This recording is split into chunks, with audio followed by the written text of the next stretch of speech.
ชวนให้คิดอนิจจังทุกสิ่งไม่ยั่งยืนจีรังย่อมผุพังตามกาลเวลาจะฝืนให้ยั่งยืนจนสิ้นโลกาอย่าได้หวังดังปรารถนาองค์พระพุทธาท่านตรัสสอนไว้เกิดแล้วคงไม่แคล้วต้องชราแก่อาคราวแก่สมปัญญาทั่วภารามีถมไปเจ็บทุกข์ย่อมเวียนวนมีพ้นใครๆสัตว์โลกล้วนรู้แน่แก่ใจเกิดแก่เจ็บตายหลีกไปไม่พ้นใครหลงคิดหลงติดอัตตาว่าใจแจ้งกมลแม้นใครปลงได้คงสุขล้นชีวิตมีมองมนเกิดมาเป็นคนสมบูรณ์ดับหายเพียงร่างกายไว้ชีวาแต่กุศลผลกรรมทำมาย่อมแปลงค่ากลายเป็นทุนส่งผลให้ทุกคนเวียนวนไม่สูญสุขและทุกข์เป็นไปตามทุนที่พวกคุณได้ก่อทำมา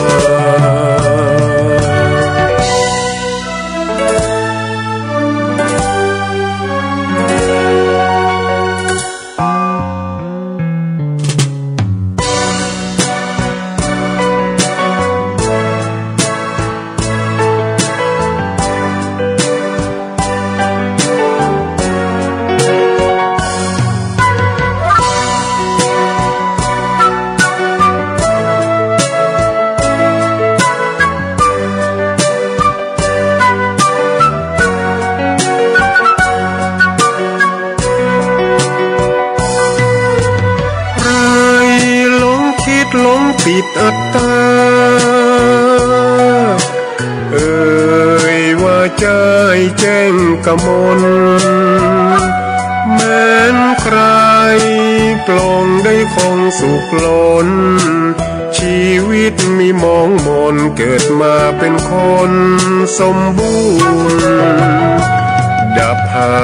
ยเพียงร่างกายไว้ชีวาแต่กุศลผลกรรมทำมาย่อมแปลงค่ากลายเป็นทุนส่งผล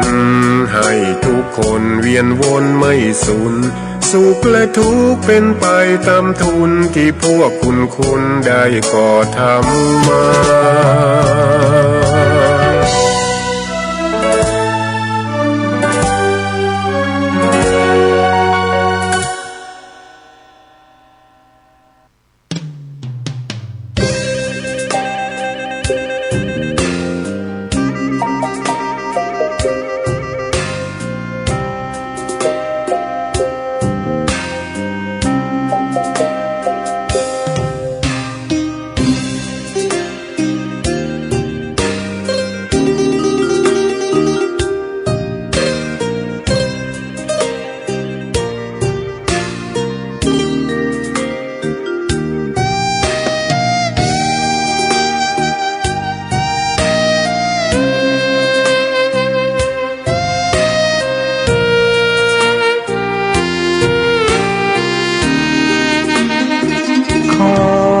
เปิดตำนา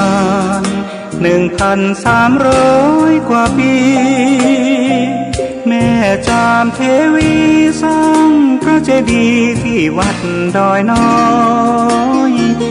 พร้อมเจดีย์โค้งอีกองค์เคียงคู่อยู่ดอยสลับก้อนหินใหญ่น้อยร้อยเรียงหน้าอัศจรรย์พระธาตุสีทองแงนมองฝูงพึ่งทำรังช่างมีมนต์คลังพลังศักดิ์สิทธิ์บนนั้นกล่าวคำไหว้สากราบสักการะคนลุกคนชัน สัมผัสถึงสายสัมพันธ์คงเป็นลูกหลานเคยร่วมสร้างบุญวัดดอยน้อยอยู่กลางยอดดอยโรยต่ออำเภอดอยเหล่าเขตติดต่อป่าสางลำพูนเดินทางปลอดภัยจากเชียงใหม่หรือสายลำพูน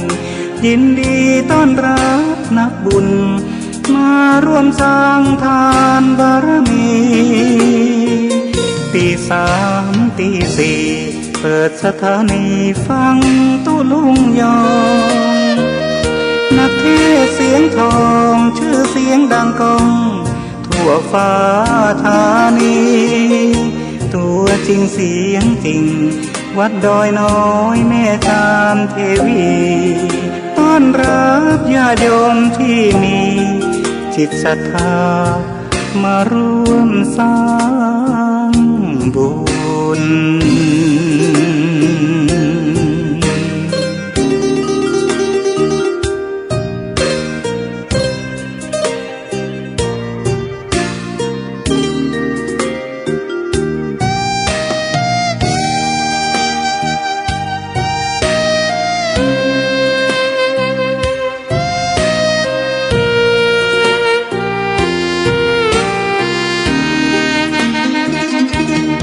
วัดดอยน้อยอยู่กลางยอดดอยโรยต่ออำเภอดอยเหล่าเขตติดต่อป่าสางลำพูนเดินทางปลอดภัยจากเชียงใหม่หรือสายลำพูนยินดีต้อนรับนักบุญมาร่วมสร้างทานบารมีตีสามตีสี่เปิดสถานีฟังตุลุงยองนักเทศเสียงทองชื่อเสียงดังก้องทั่วฟ้าธานีตัวจริงเสียงจริงวัดดอยน้อยแม่ตามเทวีต้อนรับญาติโยมที่มีจิตศรัทธามาร่วมสร้างบุญ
พฤกษบภกาสร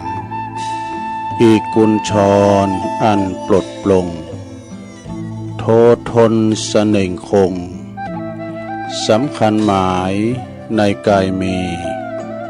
นรชาติวางวายมะลายสิ้นทั้งอินทรีย์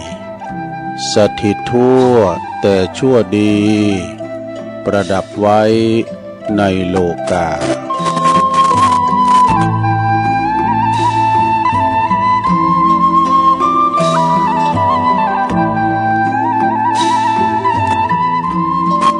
ตื่นเจ้าขึ้นมาก็ยิ้มแย้มแจ่มใสทุกโศกโลกภัยหายไปหมดสิ่งก็ขอความนอบน้อมแด่พระรัตนตรัยอันมีพระพุทธพระธรรมพระสงฆ์เป็นสรณะที่พึ่งกราบแนบไต่ไหวสาถวายความเคารพมายังครูบาอาจารย์พระมหาเถรานุเถระ ตันเจ้าคณะพระสังฆาธิการพระภิกษุสามเณรเจ้าจุโต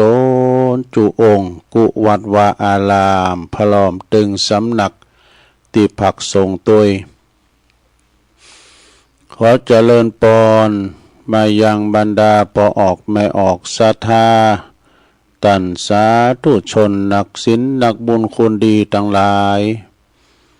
บ่ว่าจะปินปอหลงแม่หลงปอลุงแม่ป่าตั้งปีป่าหน้าเอาอาสาธาตินจ้องห้องวัดเท่าแก่หนุ่มกำใจหญิงต่างหลาย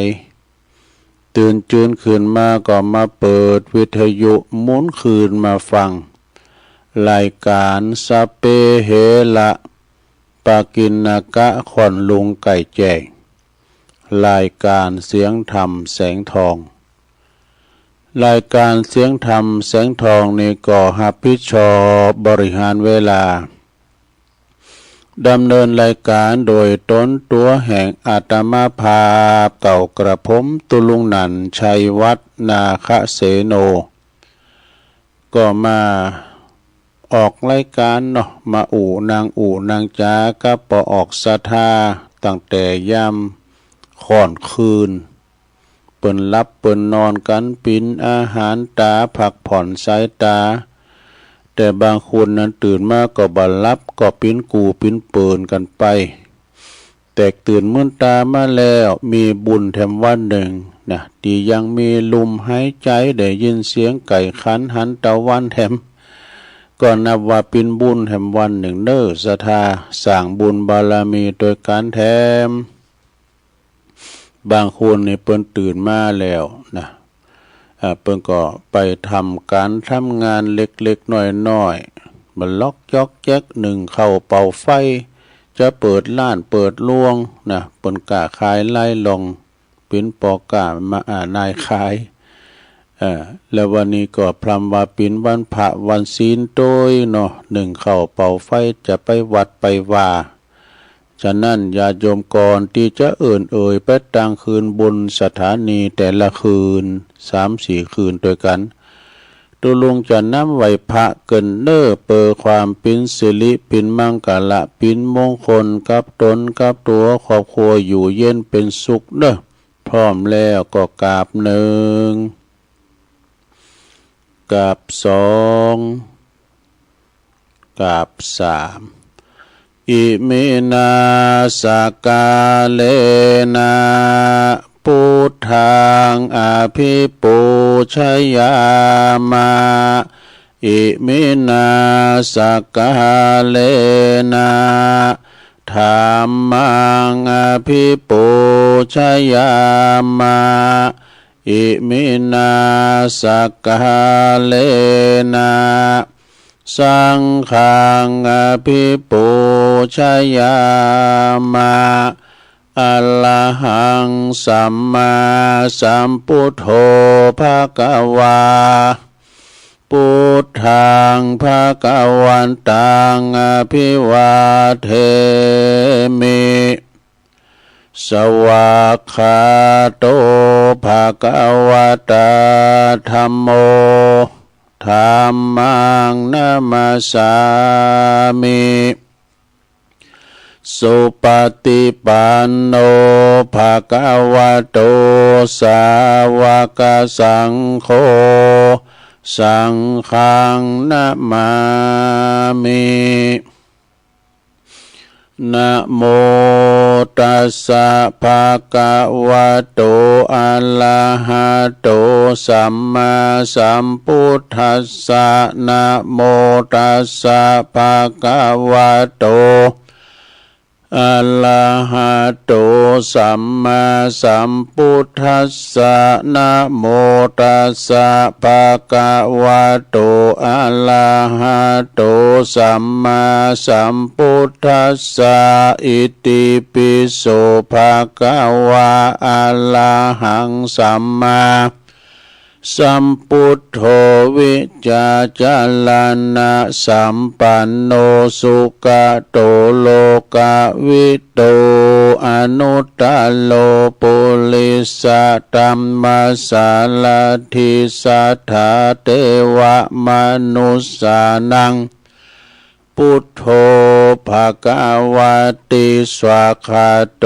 ภะคะวะตาธัมโมสันติติโกอากาลิโก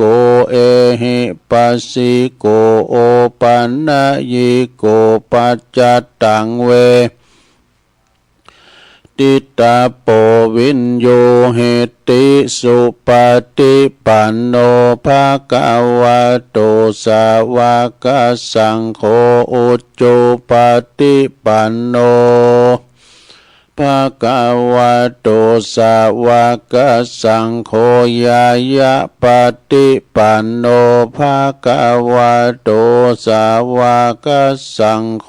สามิจิปฏิปันโนภะคะวะโตสาวกสังโฆญาติตังจัตตาลิปุริสายุคาเนอัฏฐปุริสาปุคลาเอสาภะคะวะโตสาวกสังโฆอาหุนายโยปาหุนายโยตาคินายโยอัญจลิกาลานิโยอนุตตลังปุญญเขตังโลกัสสติ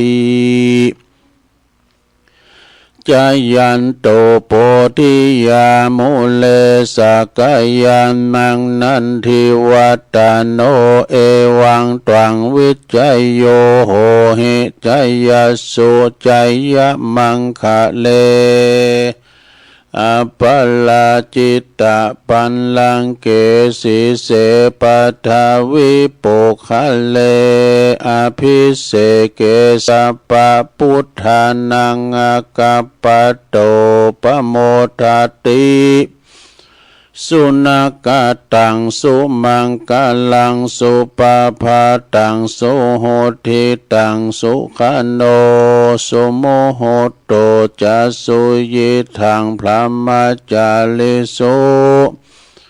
ปัทขินังกายกัมมังวาจากัมมังปัทขินังปัทขินังมโนกัมมังปณิทิเตปัทขินาปัทขินานิกาตวนะลาพันตเถปัทขิเนสัพพิติโยวิวัจจันตุสัพพะโลกวินาศตุมาเตภวัตวันตลายโยสุขิติกายุโกภวะอภิวาทานาสิลิสานิจังวุตตาปัจจายโนจัตตาโลธรรมาวาทันติอายุวันโนสุขังปะลังเอาแล้วเนาะศรัทธาญาติโยมต่างหลายตุลุงก็ปิ้นเก้าปิ้นโหนำสวดมนต์ไปปิ้นตีเรียบร้อยก็ขอกุณพระติตะไลรัตนะผ่านแผ่วพระเกี่ยวเจ้าตั้งสามประการเนาะจงดลบันดาลมาปกป้องคุ้มครองรักษาวัดวาอารามคงแก้วตั้งสามหักษาดูแลอย่างครูบาอาจารย์พระสงฆ์องค์สามเณรเจ้าเปิ้นอยู่กับวัดกับว่าเผยแผ่สัจธรรมคำสอนมาปิ้นหน่อเนิ่นนาบุญศรัทธาตั้งหลายได้มาทำบุญสักการะปูชากราบไหว้นำศีลนำทานปันศีลปันป้อนนำจิตนำใจนะนำกึศสร้างหางแป้งคุดนำบ่อก่อกำแป้งนี่เนาะปินตุนเมตตาเฝ้าวัดเฝ้าวาเฝ้าถวยเฝ้าจอนศรัทธาเขานั่นเนาะพอหลงไม่หลงเขาก็ขอให้มีสุขภาพพลานามัยสมบูรณ์แข็งแรงเน้อปินลมโพลมใสของลูกของหลานกันต่อไปตุลุงก็ขอปิ้นกำลังอกกำลังใจอีปออีแม่ที่เดินเหินไปในตั้งใดบ้านใดก็เอาธรรมะเอาวิทยุปิ้นกูปิ้นกี้มไปในลงเนอะ ปอบ้านแม่บ้านก็ดีที่จะได้ขับรถขับลาออกคุ้มออกโหก็คือมีสติก่อนสตาร์ทรถมันหนักมันหลายเนาะ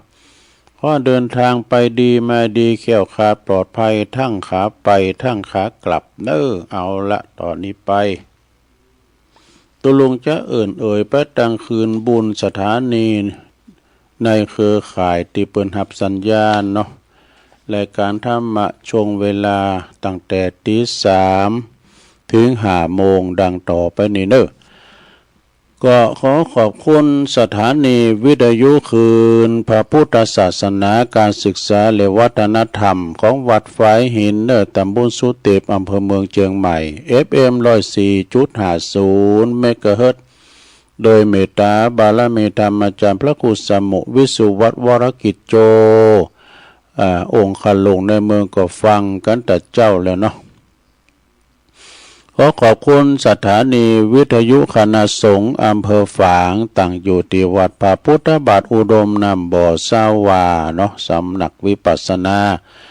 FM 100.25 เมกะเฮิรตซ์โดยเมตตาบารมีธรรมหลวงพ่อท่านพระครูสุจิตานุรักษ์หลวงพ่อใหญ่เจ้าคณะอำเภอฝางแล้วขอบคุณตังท่านพระอาจารย์ตุปีจำเริญโชติธรรมโมลิงสัญญาณไปพี่น้องฝางไม่อายใส่ประการนอกก็ฟังกันหมากโป่งหลงหลายแล้วก็ขอบคุณสถานีวิทยุแดนดินถิ่นล้านนาต่างอยู่ที่บ้านโฮงโงตำบลนำบ่อหลงอำเภอสันป่าตองFM 103.50 เมกะเฮิรตซ์โดยคุณรุจิสมบัติเงาคำ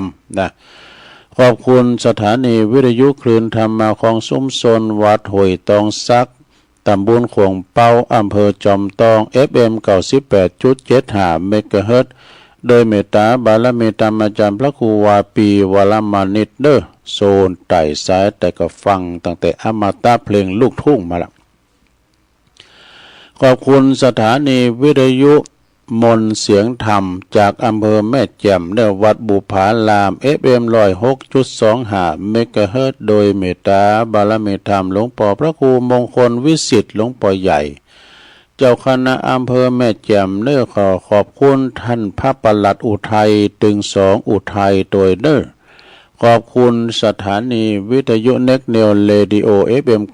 96.75 เมกะเฮิรตซ์ตั้งอยู่ที่บ้านจงตำบลทุ่งกวาวห้างหุ้นส่วนจำกัดอนุสรณ์เรดิโออำเภอเมืองปานจังหวัดลำปางขอบคุณสถานีวิทยุชุมชนคนเหนือเขื่อนตั้งอยู่ที่บ้านดุงดำอำเภอฮอดจังหวัดเชียงใหม่ FM 90.75 เมกะเฮิรตซ์ขอบคุณสถานีวิทยุเพื่อการศึกษาและพัฒนาอาชีพเรดิโอเน็ตเวิร์ก FM 103.00 เมกะเฮิรตซ์อำเภอเมืองจังหวัดลำปางขอบคุณสถานีวิทยุเรดิโอเน็ตเวิร์ก FM 99.50 เมกะเฮิรตซ์วิทยาลัยเทคโนโลยีเพื่อการจัดการกฟผ.แม่เมาะลำปางแล้วก็ขอบคุณสถานีวิทยุมจร.ลำปางวิทยาลัยสงฆ์นครลำปางตั้งอยู่ที่วัดบุญญาวาสวิหารFM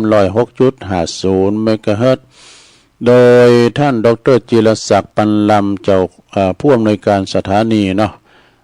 ขอบคุณท่านดร.พัชริยาฟองจันตาฝ่ายวิทยุเปิ้นลิงสัญญาณไปพี่น้องตั้งลำปางเขตลางนครเมืองรถมาในต้มในเปิ้นว่าในล่มผ้าบารมีของเมตตาธรรมหลวงพ่อเกษมเขมโกครูบาอาจารย์หลายตุนหลายอุ่นที่เปิ้นเป็นเกจิอาจารย์ต่างลำปางมีหมากโป่งหลงหลายเป็นจังหวัดที่กว้างแล้วก็ขอบคุณพี่น้องบ้านไก่ด้วยสีคำเรดิโอบ้านนาเหลืองนอกอำเภอเวียงสาจังหวัดน่าน FM 92.50 เมกะเฮิรตซ์นี่อันนี้ก็เป็นคืนบุญที่เปิ้นเสียสละบับบินรับบินนอนก็ก้องสัญญาณไปนำรายการครูบาอาจารย์ไปออกสถานีของเปิ้นแล้วก็แผ่พายกระจายเสียงไปให้ตันผู้ฟังตั้งบ้านตั้งจองกันมีเปิ้นเฮาก็ได้ยินสักน้อยซะดาตุลุงจะอู่ดีปานใดก็ตามมาดึงตึกห้องสี่เหลี่ยมเนี่ยไปบอกไกลล่ะศรัทธา แต่ว่าเปิ้นก็กล้องสัญญาณไปตามระบบอินเทอร์เน็ตนี่นะมันถึงโทรไปเนอะมันก็โทรถึงการไปตุลุงนางโอ้ยีอำเภอดอยหล่อเนี่ยนะก็ไปแผ่พายกระจายเสียงไปแผ่เมืองฝางบ่น่ะดูไปแผ่ลำปางบ่ไปไกลคืนเปิ้นไปไกลไปแผ่ดอยลางบ่ ก็ฟังกันไปสถานีเทคโนโลยีเด้อเปิ้นมีการมีงานตีไหนเฮาก็หันตาติบหูติบเปิ้นน้ำทุน้ำโถมน้ำถากไฟใหม่ไต่ลามตีไหนเปิ้นแข็งคูบอนพวกต่างประเทศก็หันเปิ้นถ่ายทอดมาคือพอเนาะอันเนี้ยความดีมีประโยชน์ของเทคโนโลยีเนาะแต่ว่าวันซื่อนี่มันได้จัดรายการก็เพราะว่าหนูมาคบสายอินเทอร์เน็ต แดงอยู่หันปึงหลึงนะโทรทางศูนย์เพื่อมาสอบดีละนะวันจันทร์นะก็ร้อนบ่าย3 โมงก็บ่ได้ออกสักกรรมต้องขอบคุณสามเณรเอาลักปัญโยนันเด้อเปิดออกแดนเหอะเนาะพอวันแดงปืนเหลืองก็บอกผู้สาเหตุมุนจนเนาะแมปอยู่ในกล่องอันนี้นะจะหลามันมาเอานี่มาจับหันจะเนี่ยโอ้ตัวลุงหันเหตุแล้วสาเหตุไม่นี่หนูครบเลยวะหนูครบสายมันแล้วทำเหอะสายมันบัดตึงกันมันก็เลยแดงสลาเป็นปีนี้ดูด่ะเอาละเนาะศรัทธาญาติโยมวันนี้มาปบมาปะกันก็ตกลงกับวันพฤหัสบดีที่3ของเดือนนี้เป็นเดือนกรกฎาคมพุทธศักราช2568มาแล้ว วันนี้พราหมณ์ว่าเป็นวันจันทร์เด้อศรัทธาเป็นวันจันทร์สมมาตรวันนี้พราหมณ์ว่าเป็นวันศีลนะวันศีลเดือน10ออก8คำศีลนี่จะเป็นศีลเข้าวัดสาแล้วเนอะเดิน10ปิ้งนี่นะศรัทธาตะลงกับวันที่เก่าจะเป็นวันห่อเนอะ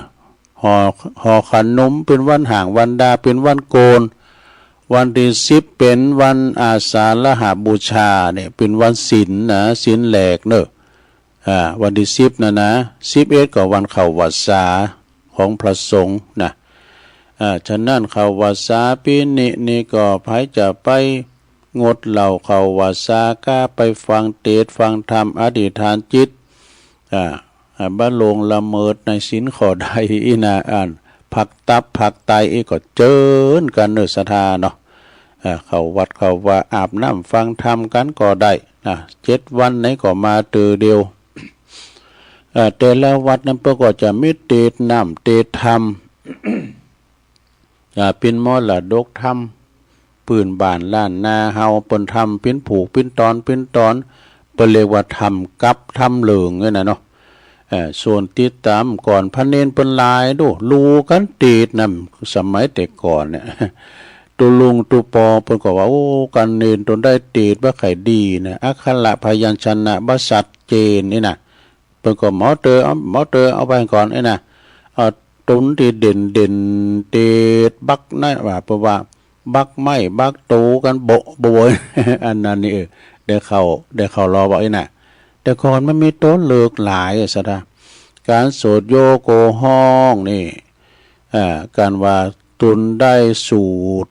มนต์บาไดนะเปิ้นบ่หือไปหับตาลดสูตรกุศลากาสูตรศพผีตายก็น่ะสูตรมนต์กายน่ะกันมันบาไดนี่บ่หือมันไปดีอายเปิ้นก็เอาป๊อปไปปืดพอก็ดีอายเปิ้นซะหน้าซะตากูนี่ อยู่ปิดพระพินเนนแต้มได้ยิ้มหำเฮนี่น่ะแล้วในระยะเข้าวัดสาเนี่ยไปก็นี่ตุเจ้าพาเนนได้ทบทวนศึกษาหำเฮนเนาะอันหนึ่งอันใดที่มันชัดเจนก็นี่ก็เพิ่นก็จะได้ศึกษาหำเฮนศีลนี่ก็จะเอาธรรมหลวงปอมานิตมาเตศเนอะอานิสงส์เข้าวัดสานี่นะ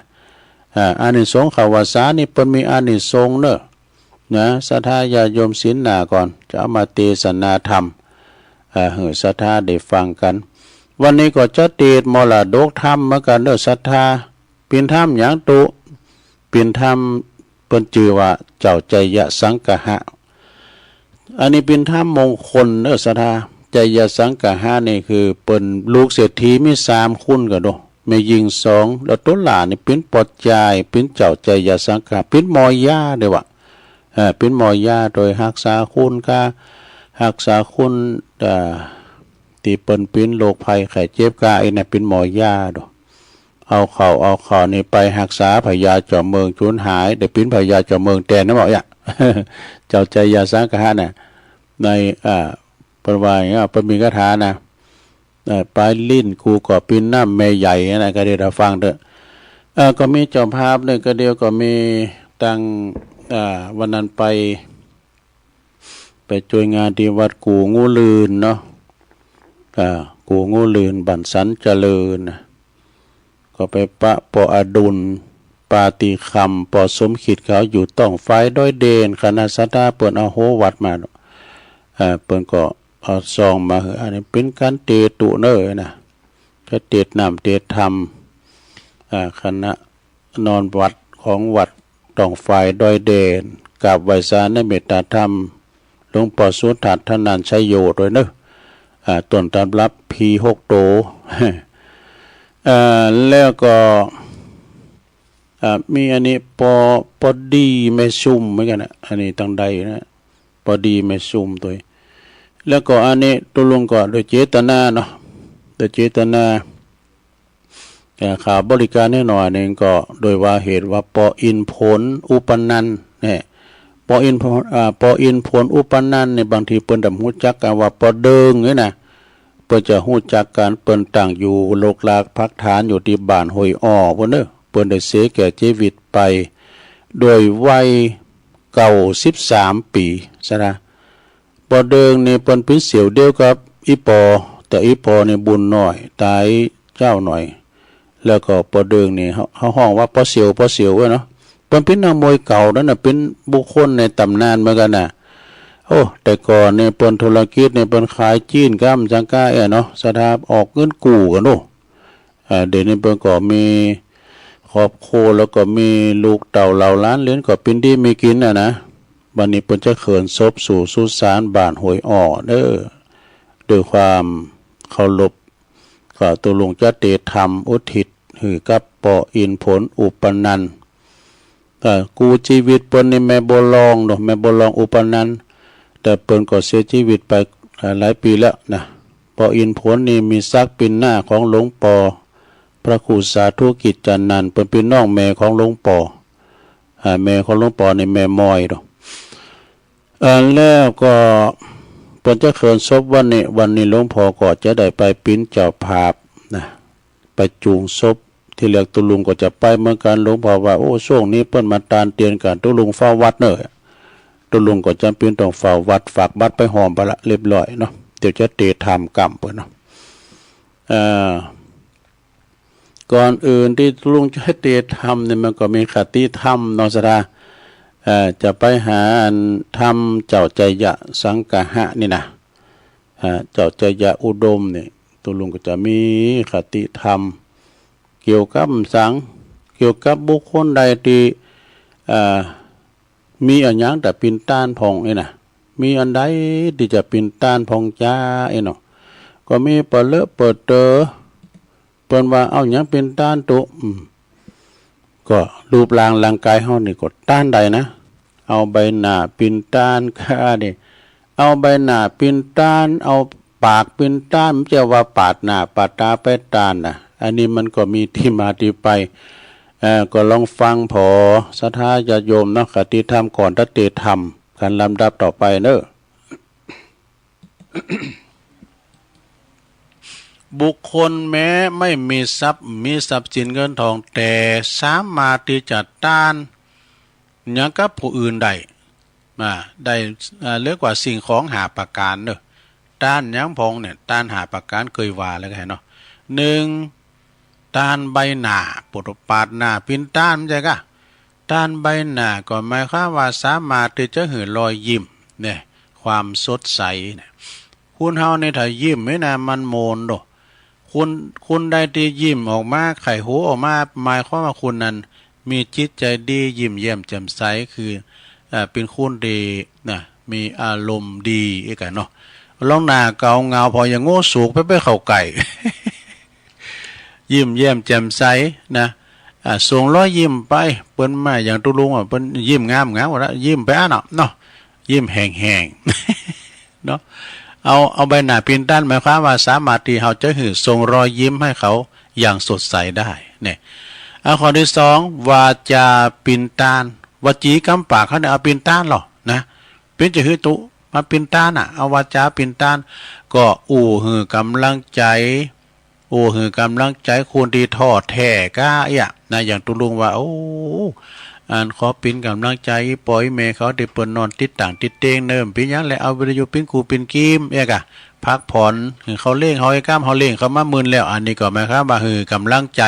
นะชื่นชมแล้วก็ปลอบประโลมผู้อื่นให้มากอันนี้หมายความว่าวาจาเป็นทานวาจาวาจีก็คือกำปากเนอะจะหือให้หือดีจะหือส่งเสริมจะหือกำลังใจหรือว่าจะหือความถอดแท้อยู่ที่กำปากนะมันอยู่ที่คำอุวานะตุนะข้อที่3จิตใจเป็นทานสามารถเปิดอกเปิดใจกับผู้อื่นโดยความนอบน้อมและจริงอกจริงใจสัจจะคือความจริงใจนะแล้วก็ข้อที่4ดวงตาเป็นทานหมายความว่าใจแววตาของเฮาเนี่ยแห่งความหวังดีอบอ้อมอารีกับผู้อื่นเนี่ยมันจะมาแป้งตาหมกหดโตตาอย่างตาหลดแลนหดตาเนี่ยใสมาบุรันนี่ตาใสมาพออย่างตาหลดแลนเนี่ยนะต้องตาเนี่ยหมายความว่าแววตาอ่อนโยนนะความหวังอบอ้อมอารีครับเพิ่นข้อที่5สุดท้ายกายเป็นทานตัวเฮานี่เป็นต้านได้เราสามารถใจช่วยเหลือผู้อื่นนี่วายาวัจจะไม่เวลาเปิ้นมีการไม่งานเฮาก็ไปช่วยเปิ้นเนี่ยกะอันนี้หมายความว่า5อย่างนี่นะเฮาคือเป็นต้านได้ศรัทธาญาติโยมทั้งหลายเนาะเอาละจบไปกรรมนึงแล้ว ตอนนี้ยังแฮมตุเดี๋ยวนี้ก็เจ้านิวามกรรมเนาะสมัยแต่ก่อนเนี่ยศรัทธา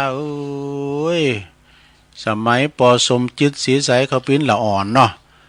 ปอมองพี่น้องไตปอเกตที่ยาเขาเป็นละอ่อนน่ะบ่ต้มก่อนนะใครย่าเปิ้นมาสายนะ6ต้อยลุ่มต้อยกุ่นรถสันรถนั้นใครย่านะก็ว่าเปิ้นจอดรถที่หน้าเฮือนปอโลงเนาะก็เดี๋ยวเปิ้นไปขออนุญาตดอกกันปอโลงกันเดี๋ยวเปิ้นหือก้าไอ้น่ะรถสัตว์ตัดรถไปเฮ้น่ะปุโรใครเกตนี่ปอโลงน่ะได้ยังผู้ชายเนาะคนเฒ่าผมสบายลูกหลานเอ้ยมาเปิดเครื่องดังเปิ้นสนใจบ่ดีนะเพิ่นอยู่หน้าวัดเพิ่นใจบ่ดีคนเฒ่าอินดูบังกะจำเตกันเดี๋ยวเปิ้นมาสมมุติว่าเปิ้นมาเจริญสุขสวัสดีท่านพ่อแม่พี่น้องวันนี้บริษัทเนาะเอสโคฟาร์มานำภาพยนตร์กลางแปลงมาฉายที่บริเวณหน้าวัดตัวใจดีโหก็ได้บ่ตู้นะแต่บรรยากาศอย่างนั้นมันก็หายไปหนังวิกหนังโฮงหนังขายยาพร้อมยังมาแปะมันโทรทัศน์เนอะโทรทัศน์มาแปะมันทีวีมาแปะมันมีหันมดโทรทัศน์มีข่าวมีความบันเทิงมีหันมดก่อนนี่ปดโต้ข่าวดำนั่นอันโทรทัศน์ไว้ทุกมาก่อนโน่โถหลุ่มล้ามกันไปแสบก่อนตุลุงเพื่อนน้อยนะแสนแสบเมืองสุรินทร์บนตีโมยปดโตบ้านปอโลงเนี่ยติ้มน่ะลงไอ้ลำใจดีเนี่ยน้อยเอาอย่างเอาเสียไม่ขี่เทินบน พอที่ดีนี่แล้วเพื่อก็ปืดคอยเนอะไปพอปะนี้เอาเข่าทีวีเดี๋ยวนี้ไปมีอย่างเอาคอมมาทำแล้วคอมพิวเตอร์เนาะคอมพิวเตอร์มันก็มีหันโมแต่ลุงได้จัดรายการเนี่ยก็พอคอมโลเนี่ยนะการอินเทอร์เน็ตมีก่อนได้ฟังกันนะลงเด้อเนี่ยเอาเข้านะปินคอมพิวเตอร์ปินมือถือมาแปะทำแล้วโทรทัศน์ก็ไม่ต้องพอแล้วมาพอในมือถือตีโทรศัพท์น่ะลงไอโฟนน่ะนะ โทรทัศน์อย่างน่ะมันมีหันหมดโทรทัศน์ขี่ซองเฮาเมื่อก่อนนี้นาฬิกาก็ขายดีเนาะเดี๋ยวนี้เขาจะพอนาฬิกาเนี่ยมันจะพอแคนเนาะจกมือถือมาพอยเวลาต่ออ่านต่ออีนี่มาขานาฬิกาถ้าทำลายนาฬิกาทำแล้ว มาทำลายคอมพิวเตอร์ทำแล้วนี่เอาไปเอามากล่องถ่ายรูปก็มาโดนขาทำแล้วทำลายกล่องถ่ายรูปแล้วมันมีเต็มมือถือหันหมดถ่ายรูปถ่ายภาพนิ่งถ่ายภาพเคลื่อนไหวมันมีที่หันหมดสะท่านี่มันยังมันเน็ตลำเลยอันมือถือเนี่ยเนาะเอาไปเอามา ก่อนเพิ่งมีลูกคิดดู ท็อปแทบเลยนะเอาเขามีเครื่องคิดเลขบัดเดียวนี้มันต่อละมันมีอยู่ในมือถือทำแล้วลงถ้าคิดเลขในมือถือในโทรศัพท์มือถือนี่เอาเขา แวนมันได้ขายแล้วลงก็เขาจะแย่งแวนก็โทรศัพท์เนี่ยมัน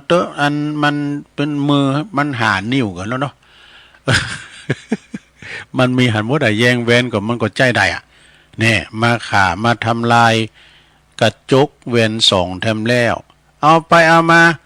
หนังสือพิมพ์ก็มาทำลายเปิ้น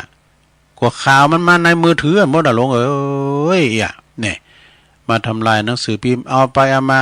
มาทำลายตู้เกมทำแล้วนี่เครื่องลิ่นตู้เกมอย่างต่างๆมันมีในมือถือเขาลิ่น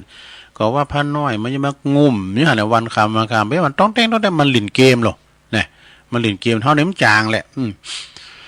แล้วก็ยังป้อมันมาทำลายอย่างแถมทำลายโทรศัพท์บ้านเนี่ยมันก็เนี่ยที่วัดนี่นะตรงเขาก็มีดอกโทรศัพท์053เนี่ย053เดือนเมียมันแจ้มือถือเมื่อไหร่ก็เดี๋ยวตัวลุงโทรเข้ามือถือเด้อเนี่ยเอาจู่เข้าไม้อันนี้ได้ยินไม่รู้เขาก็ได้ยินเนาะทำลายมือถือทำลายโทรศัพท์บาททำแล้ว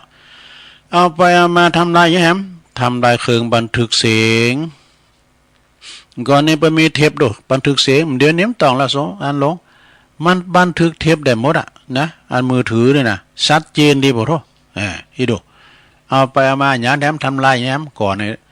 โก้มบีบลงจากโก้มบีบไฟฉายก่อนไฟฉายเดี๋ยวนี้โทแจ้งเรื่องอย่างเกินอันโทรศัพท์มือถือมันมีไฟฉายในตัว เอาไปเอามาอย่างทำลายบัตรประชาชนทำแล้วซะนะมันจะถ่ายไว้ในอันมือถืออันหมดแล้วก็ทำลายอย่างแถมทำลายกระเป๋าสตังค์ตุลุงเนี่ย ก็เดียวก็เสียงเนี่ยเนาะปฏิพิมพ์ต่างตัวแขวนกันเนี่ยมันได้แล้วก็ทำลายเนี่ยตุลุงทำลายสายตาตุลุงเนี่ย พอวันคำไม่ อันนี้ก็เอามาเลขน้ำย่อยนะของอาจารย์ท่านพระมหาเสาแก้วตุลุงก็เอามาเสริมไปนะเนาะโหได้พอดีได้700 นาทีดูกินเวลาได้700 นาทีเอาละเปิดบ้าเหินเป็นการเสียเวลาหนักไปกว่านี้ตุลุงจะอ่านเตะไทม์เลยแต่เตะไทม์กันเนอะว่าแล้วก็รีบไปโอ้พี่นี่เกียมปูจานเมื่อไหนปูจานมาลาธนาธรรมก็รับปูจานเพราะนั้นอ้ายนิปานังเยนากัลลังรัมมังเยนาคาสายังปันดิโตตังโนมากังอุติสิตุงธรรมะมุตตมังปัจจังอาราธนังกะโลมะ อันนี้เป็นธรรมมันใจยาสังกะหะเป็นมอยานะลุงเนอะมอยานะก็คือว่าในเมืองปัตตาลิบุตรนี่มันจะมีเศรษฐีตระกูลหนึ่งนะเพิ่นจะมีลูกอยู่3 คนเนี่ยแต่เศรษฐีนี่มีชื่อว่านาโคตมหาเศรษฐีนี่นาโคตมหาเศรษฐีมีลูกอยู่3 คนปีน้องคุณผู้ปีนั้นมีชื่อว่าใจยาสีอุดมเป็นแม่หญิงงามว่ะคุณที่2นั้นชื่อว่านางสิมมานี่ก็งามเหมือนกันส่วนว่าน้องหลานนั้นเป็นจ้าชื่อว่าเจ้าใจยะสังกะหะใจยะกุมารนะแล้วก็ปีของเปิ้นทั้ง2เนี่ยก็มีรูปสมนมพันงามเนาะปินตีตองตาเจริญใจกับอันพระราชาเมืองอื่นเนี่ยกะเจ้าฟ้าเจ้าแผ่นดินเมืองอื่นมาก็ฮู้ว่านางทั้ง2ในงามเปิ้นก็เอาไปเป็นพระมเหสีนะเป็น ปินเต้าพญาตีเปิ้นเต้าพญาตั้งหลายก็เอาเครื่องบรรณาการมาเป็นปูนบำเหน็จให้ปอพุ่นน่ะเนาะ แล้วก็นำเอานางทั้งสองน่ะเป็นไปเป็นราชเทวีนะคือปิ้นใหญ่แก่นางนาสนมตั้งหลายถึง66,000นางกันนะดูส่วนว่าลูกหลานนี่ก็คือหนอโพธิสัตว์เจ้าเนอะในอันนี้หนอโพธิสัตว์เจ้าคือว่าเปิ้นเจ้าจยาสังฆะนี่เปิ้นปิ้นอันหมอยานะหมอยาตุ่มยาหยังนี่กันเนาะยาหยังมีอยู่หันวันนึงนะเจ้าจยะสังฆะกุมารนี่ก็จะเดินแอวไปตามในหมู่บ้านก็ไปปะใส่แม่ยิงตัวหนึ่งคุณหนึ่งสุมาน่ะก็นางก็มีรูปสมล้มพันงามอยู่เหมือนกันน่ะนะก็เป็นรูปงามแต่ว่าหากว่านางนั้นน่ะมันมีตาบ่แจ้งคือตาเปิ้นบ่แจ้งนะเจ้าจยะสังฆะกุมารก็เลยมาผสมมีความสงสารแล้วสิเนหาว่าสิเนหาปิยาหลักนางปีนั้นมาก็มาผสมยาเนอะผสมยาหักษานางจนว่านางหายดิบดีแล้วนะพี่น้องปองปายลูกถึงต่างปอตาแม่ถึง2ฝ่ายก็ปอใจมือเมก็เหมือนเป๋มือฝ่ายเปิ้นมาจ้ากันโนเปิ้นยาวหือกันกะแต่ในยามนั้นเนี่ยก็มีเมืองหนึ่งปัตตาลีบุตรพญาเจ้าปัตตาลีบุตรเนี่ยก็ทะลงพญาทีโลกาเป็นพญาอัมปาตมาหลายปีหลายแรกเนี่ยราชเทวีเปิ้นก็บอกให้เสนาอามาตย์ทั้งหลายสู้เขาเนี่ยจงไปตีกองห้องเปล่าไผตีหักษาเจ้าปอพญาจะอันหายได้ก็จะหือคำก่อนใหญ่เป็นปูนบำเหน็จเป็นกาหักษาหมอนันตัวคุณนันนี่นะ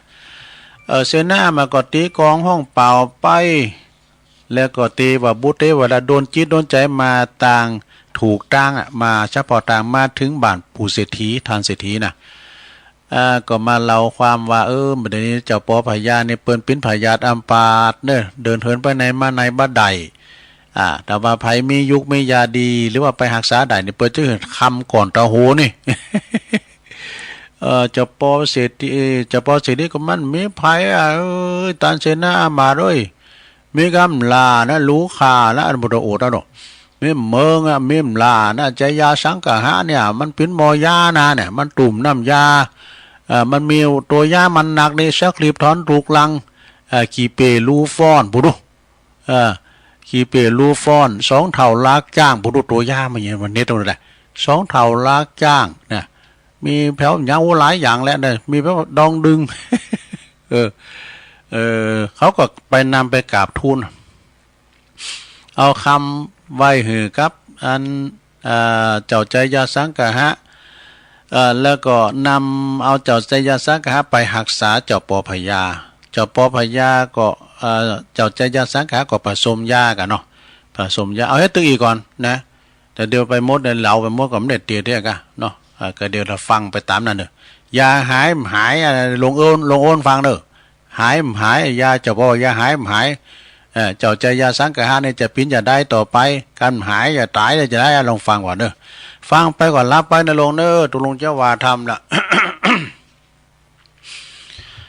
นะโมตัสสะภะคะวะโตอะระหะโตสัมมาสัมพุทธัสสะตันตากุลัญจัลลัญจานาติอิมังสัทธาเจตวันเนวิหัลลันโตอันตโนอาปิกาตังกาเทสิสัทธโวดุลาสัพปุลิสัตทั้งหลายปางเมื่อพระพุทธเจ้าแห่งเราพงสาธิตสำลานอยู่ในขันธกุฏี อันมีอยู่ในเจตวันนะอาลามวันนั้นอันว่าเจ้าภิกขุทั้งหลายได้500 ตน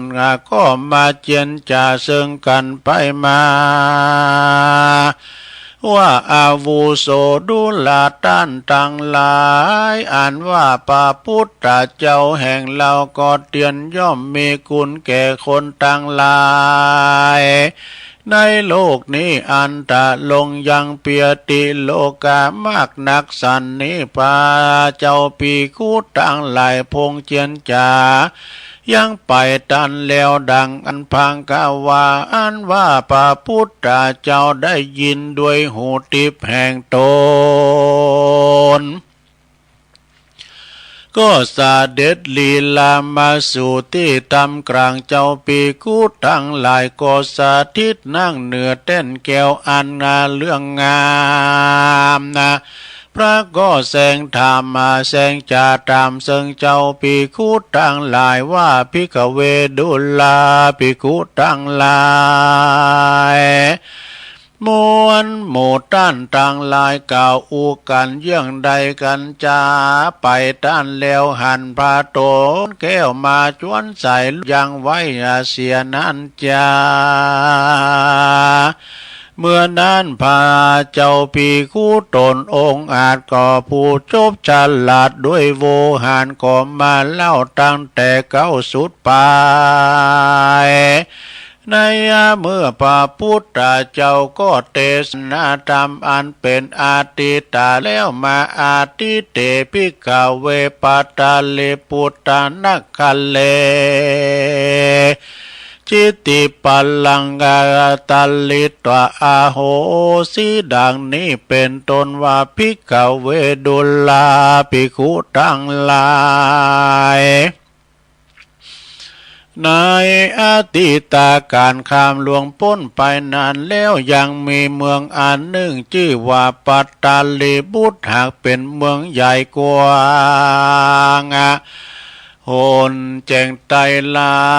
ดปูเลนั้นยังมีบันชื่อว่าปัญจตุปกรรมก็มีแลยังมีต้านเศรษฐีผู้หนึ่งมีนามว่านาโคตมหาเศรษฐีมีลูกอยู่3 คนผู้พี่นั้นมีชื่อว่านางใจยาสีอุดมผู้ท้วน2นั้นมีชื่อว่านางสิมมา ส่วนอันว่าน้องล่านั้นเป็นจายามีชื่อว่าใจยากุมารก็ไม่แลอันว่าพี่น้องแห่งเจ้าอันว่าพี่แห่งเจ้าใจยาสังเจ้าใจยากุมารทั้ง2นั้นก็มีก็หากมีรูปโสภาอันงามมากนากกรรมอันนั้นก็เล่าลือสาพากฏไปลอดหูเต้าไปยาต่างหลายในจุมปูตีบต่างมวลหันแลเมื่อนั้นอันว่าเต้าพญาต่างหลายก็ปากันนำเอาเครื่องปัณณาการมาฝากมากนักก็มาขอเอาไปเป็นราชเทวีโดยได้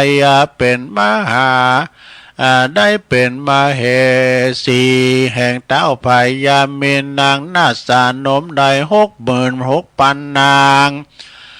มาเป็นนางบริวารก็มีแลส่วนอันว่านอโปติสัจเจ้าใจยากสังกาหากุมารปางนั้นมีพยาปัญญามากนัก หากจบฉลาดโดยเพศต่างหลายต่างมวลได้เป็นหมอยาหาผู้จักมาเพียบเทียมบ่ได้แลยังมีได้วันหนึ่งเจ้าจะเดินไปแอวไปตามในหมู่บ้านแห่งหนึ่งก็ไปปะหันใส่ยางนางผู้หนึ่งมีรูปงามยิ่งนักหากว่านางทาลงปายาที่อันหนึ่งตามหนโลกว่าตาแจงหันแลเมื่อนั้นเจ้าใจยาสังกาหะกุมารก็มีความสงสารและสิเนหาปิยาลักยังนางมากนักเจ้าก็มาผสมอันเอายากาตำดูแล้วด้วยแก่นจันแดงแล้วก็มาแต่งแปลงโดยสิบปากุลแห่งตนโดยนาดหนามต่างหลายแล้วก็คือว่า แล้วเฮ้อคนตั้งหลายตั้งแต่งหางขันใบใหญ่ใส่ดอกไม้แล้วก็เตียนเล่มบาทคูนึ่งเงิน300 เจียงเขาเปลือกหมื่นเขาสารปันผ้าขาวผ้าแดงพร้อมอากาศตำแป่งรูปสัตว์ตั้งลายเมลายหมายเมรูปจ้างรูปม้ารูปงัวรูปควายรูปเป็ดรูปไก่รูปหมูรูปหมารูปเสือรูปเมรูปกวางรูปฟานรูปนกเต่ารูปปูรูปปลารูปหอยเน่งเหนียวกันว่าบัวละม้วนแล้วก็มาแต่งแปลงยังไม่อ่อนแลคาเขียวฝ่ายขาวฝ่ายแดงพร้อมมาด้วยตาแล้ว7 ชั้นแล้วก็มาก่อกองไฟ7 กองกันแล้วว่าของทุกอันพร้อมบัวละม้วนแล้วเจ้าก็มาแก้ปัดลำไลด้วยทิพปมนใจยาบทเรื่องว่าโอม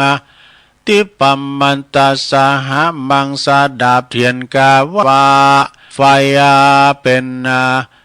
วาดว่าลุกเป็นไฟสาลีกันใจกูเทียนนิภาพเมืองผีมาจูดาวบ่อลูกกี่เจนกี่เต้าภาพกินมาลอยภาษากูก็ภาพใดไตปืนฟ้าเหนือนาแผ่นดินเก้าลิ้นกูก็เป็นน้ำเก้ากลางกูก็เป็นน้ำแม่ใหญ่กูจักใดกูจักไปล่าออกท่วมหัวผีตายปลายลิ้นกูก็เป็นดาบเทียนกาวไตปืนฟ้ากูก็บักหัวสางอมสหปวุตราจาสวาหาอมมาเป็กจะลำแผ่นดินดำไว้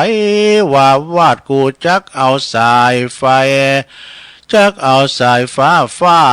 ดครับผีเนและคนดีตูไว้ในสูอย่าใดเอาไปโดยตั้งผีผ่านและก็ผีเข็นตั้งผียักผีเย็นอย่ามาไกลตั้งผียักไล่จุงหนีไปปานาตั้งผีกุมพันและอยากไล่อันเดียวต้องมาไปจุงรีบหนีไปอมสหปัตโตมังสวหายาอมปาโตโพตัสสะจักรวัติโสพุทธมังกลาสาวกัสสามิตาสาเกจามาปิสังปวุฒิทีขังขนานาคามิหังสวหาโอสาโลมังสาเหกาเวติสสันโตมัทธิยานโนยาโต สหันนาสันนาติสัพวิปาเลเอเตนะสัจจวะเจนะจยาโสติภวันตุสัพพตาสวหายาอมนะโมจยาศัตรูสวหันตะเลภวะมาภาคียังยัตวาปัญจานุโลเจติยตาภวิสติสวหายะกันว่าเจ้าใจยาสังกาหะกูมันแต่งแปลงยาบ้วนละมวนแล้วก็เอายานั้นมาใส่หันแลนางผู้นั่นก็มาหายจากพยาธิโลกาพยาตั้งมวลหันและส่วนอันว่าพ่อและแม่ญาติกาพี่น้องแห่งนางผู้นั่นก็มากาตำเอานางนั่นหือเป็นปัตตปาลิจาคาแก่เจ้าใจยาสังกาหะกูมานะอยู่ผู้นั้นก็เมแลที่เนจักจะถึงพระยาปัตตาลีบุตรก่อนและส่วนอันว่าพยาเปียติอันใหญ่ก็มาบังเกิดเกตเต้าพยาตนนั้นมากนักแลอันว่านางเทวีก่อฮือเสนาอามาตีกองร้องเป่าไปพับควายเต้าเมืองไป ไปพับไว้ตังเมืองด้วยกรรมว่าปุกกะละผู้ใดสัมมาทะเหือหักษาอย่างเต้าพยาหือหายจากเปียติพยาดังอ่านว่าคำก่อนใหญ่ก็นี้ก็จักเป็นรางวัลแก่ผู้นั้นแลจะแลยามนั้นเทวดาต่างหลายก็ปาเอาเสนาอามาตย์พวกนั้นไปลอดยังเมืองบ้านเรือนเศรษฐี อันผู้เป็นอันเป็นพ่อแห่งมหาสัจเจ้าใจยาสังกาหากุมารก็กล่าวคำนั้นหือเศรษฐีฟังจุประการหันแลเมื่อนั้นท่านเศรษฐีก็กล่าวว่าเต้ามีแต่ลูกใจแห่งข้าผู้เดียวแลที่ชื่อเจ้าใจยาสังกาหาผู้เดียวหากจักลู่ตังหมอยาจะแลเมื่อนั้นเสนาอามาตย์ก็รู้กรรมอันนั้นแล้วก็ปากันนำเอาข่าวสารไปบอกกล่าวแก่พญาหันแลแล้วก็ปากันนำเอาก้อนคำก้อนอันใหญ่นั่นไปยื่นปั่นแก่โพธิสัตว์เจ้าหันแลเมื่อนั้นเจ้าใจยาสังกาหะกุมารก็มากาตำยังมาก็ยังกรรมอันนั้นแล้วก็รีบมาไปสู่เมืองหลวงกันว่าไปลอดละยังมาพญาเจ้าแล้วก็มากาตำโดยวิธีตามกกุลแห่งตนอันหักษาลู่แจงมาแล้วต่อแต่ก่อนนั้นแลโดยเตจะสินและบุญสมปานปาลเมอันเจ้าใดปั้มเปงปาลเมมาแต่ชาติหลังบ่ขาดส่วนอันว่าพยาติโลกาแห่งเต้าพยาปตาลิบุตรนั่นก็มาลำงับกับหายไปเสียงแลก็อยู่เป็นปกติดังเก่าหันแลพยาปตาลิบุตรกันว่าหายจากพยาอันนั้นแล้วก็มีหอหลาไทยจมจื่นยินดีมากนักก็เฮือเสนาอามาตย์หามือจันวันดีสลีใจยาลาภาสลีใจยาลาภาแปะศัตรูแล้วก็หมายเอาหามายังมากกันตากาตัวเลิศแล้วผ่านป่าดาด้วยเครื่องแก้วเจียงคานปานจักดังจักบินสวานขึ้นบนเมืองฟ้าในโลกลารีบมาปันเอาจ้างเดือทีบถมไปอาหารแลเมื่อนั้นในนาการผู้ฉลาดก็เอาขันคำใบใหญ่จะเขาตอกดอกไม้พร้อมด้วยเตียนคำนำเอาเจ้าหนอตัดลงทำน้อยนาดคืนสู่พระศาสตร์หลังเลิศแล้วก็อาภิเษกอดิเรกกับนางมะหนอแก้วบุญเลือง ได้เสวยได้เสวยเมืองเสพสร้างใส่ชื่อพระบุญกวางว่าพระยาธรรมสาธรรมสังกาหะลาจาก็มีหันแลนาอันว่ามหาสัจเจ้าก็อยู่เสวยสัมปติอันจ้อประกอบไปด้วยราชธรรม10ประการฝนฟ้าก็ตกจอบตามฤดูกาลปีศาจเขาก็มางอกงามดีเจ้าปุลีม้วนหมู่พระยาธรรมะเจ้าปุลีม้วนหมู่ก็มาอยู่วุฒิจำเริญบ้านเมืองหาพยาคาศึกศัตรูอุบาทบ่ได้สุกบานควายจุคนก็เมแลพิกขเวดุลาภิกขุต่างหลายกูปลาตาถากาตะปางเมื่อได้สร้างสมปานเมื่อก่อนได้เกิดมาเป็นพระยาธรรมจยะราชากษัตริย์นั่นก็ได้พายโพดฝูงเต้าพระยาเสนาอามาตย์ยิ่งใจต่างหลาย หายเสียอย่างเปียติโลกาพยาตั้งมวลก่อโดยสิบปกุลแห่งตนอันใดปั้มเป่งมาแต่ก่อนนั้นแลอันว่ามหาสัจเจ้าธรรมจยกุมารก็เหือตันรักษาศีลภาวนาไปบ่ขาดตลาดต่อเตาเสียงอายุแห่งตนก็ได้ไปบังเกิดจัดฟ้าตาวัดติงสาก็มีประการดังกล่าวมานี่แหละนาปัตตาลิพุทธลัจจาโมคคัลลาโนสุตตาโทสุโธทานโนสิลิมหามายาจยาสังกหาลาจาสัมมาสัมพุทโธโลกานาโถเอวังทาเลทะจาตะกังพิกขเวดุลาภิกขุตังหลายอันว่าพระยาปัตตาลีบุตรผู้หายจากพยาธิโลกาวันนั้นใสคือหากมาได้มาหาโมคคัลลานาเถนในกาลาบัดนี้แลนาส่วนอันว่ามหาเศรษฐีอันเป็นพ่อและแม่แห่งเจ้าใจยาสังกาหะวันนั้นคือหากมาได้พระยาสาลีสุโธทนะและนางสาลีมหามายาอันเป็นพ่อและแม่แห่งพระตถาคต ในกาลบัดนี้แลนาจยาสังกหาลาจาอันว่าพระยาจยาสังกหะวันนั้นอาหาเมวะโลกานาโตคือหากมาได้ตนกุปราตถาคตอันตนเป็นที่จังที่เปิงแก่โลกทั้งสามในกาลบัดนี้แหละนา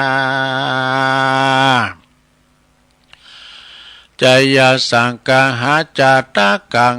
นิติตังขียาสังวานานาวิเศษจาหองเหตุจยาสังกหะก็บางโกมโส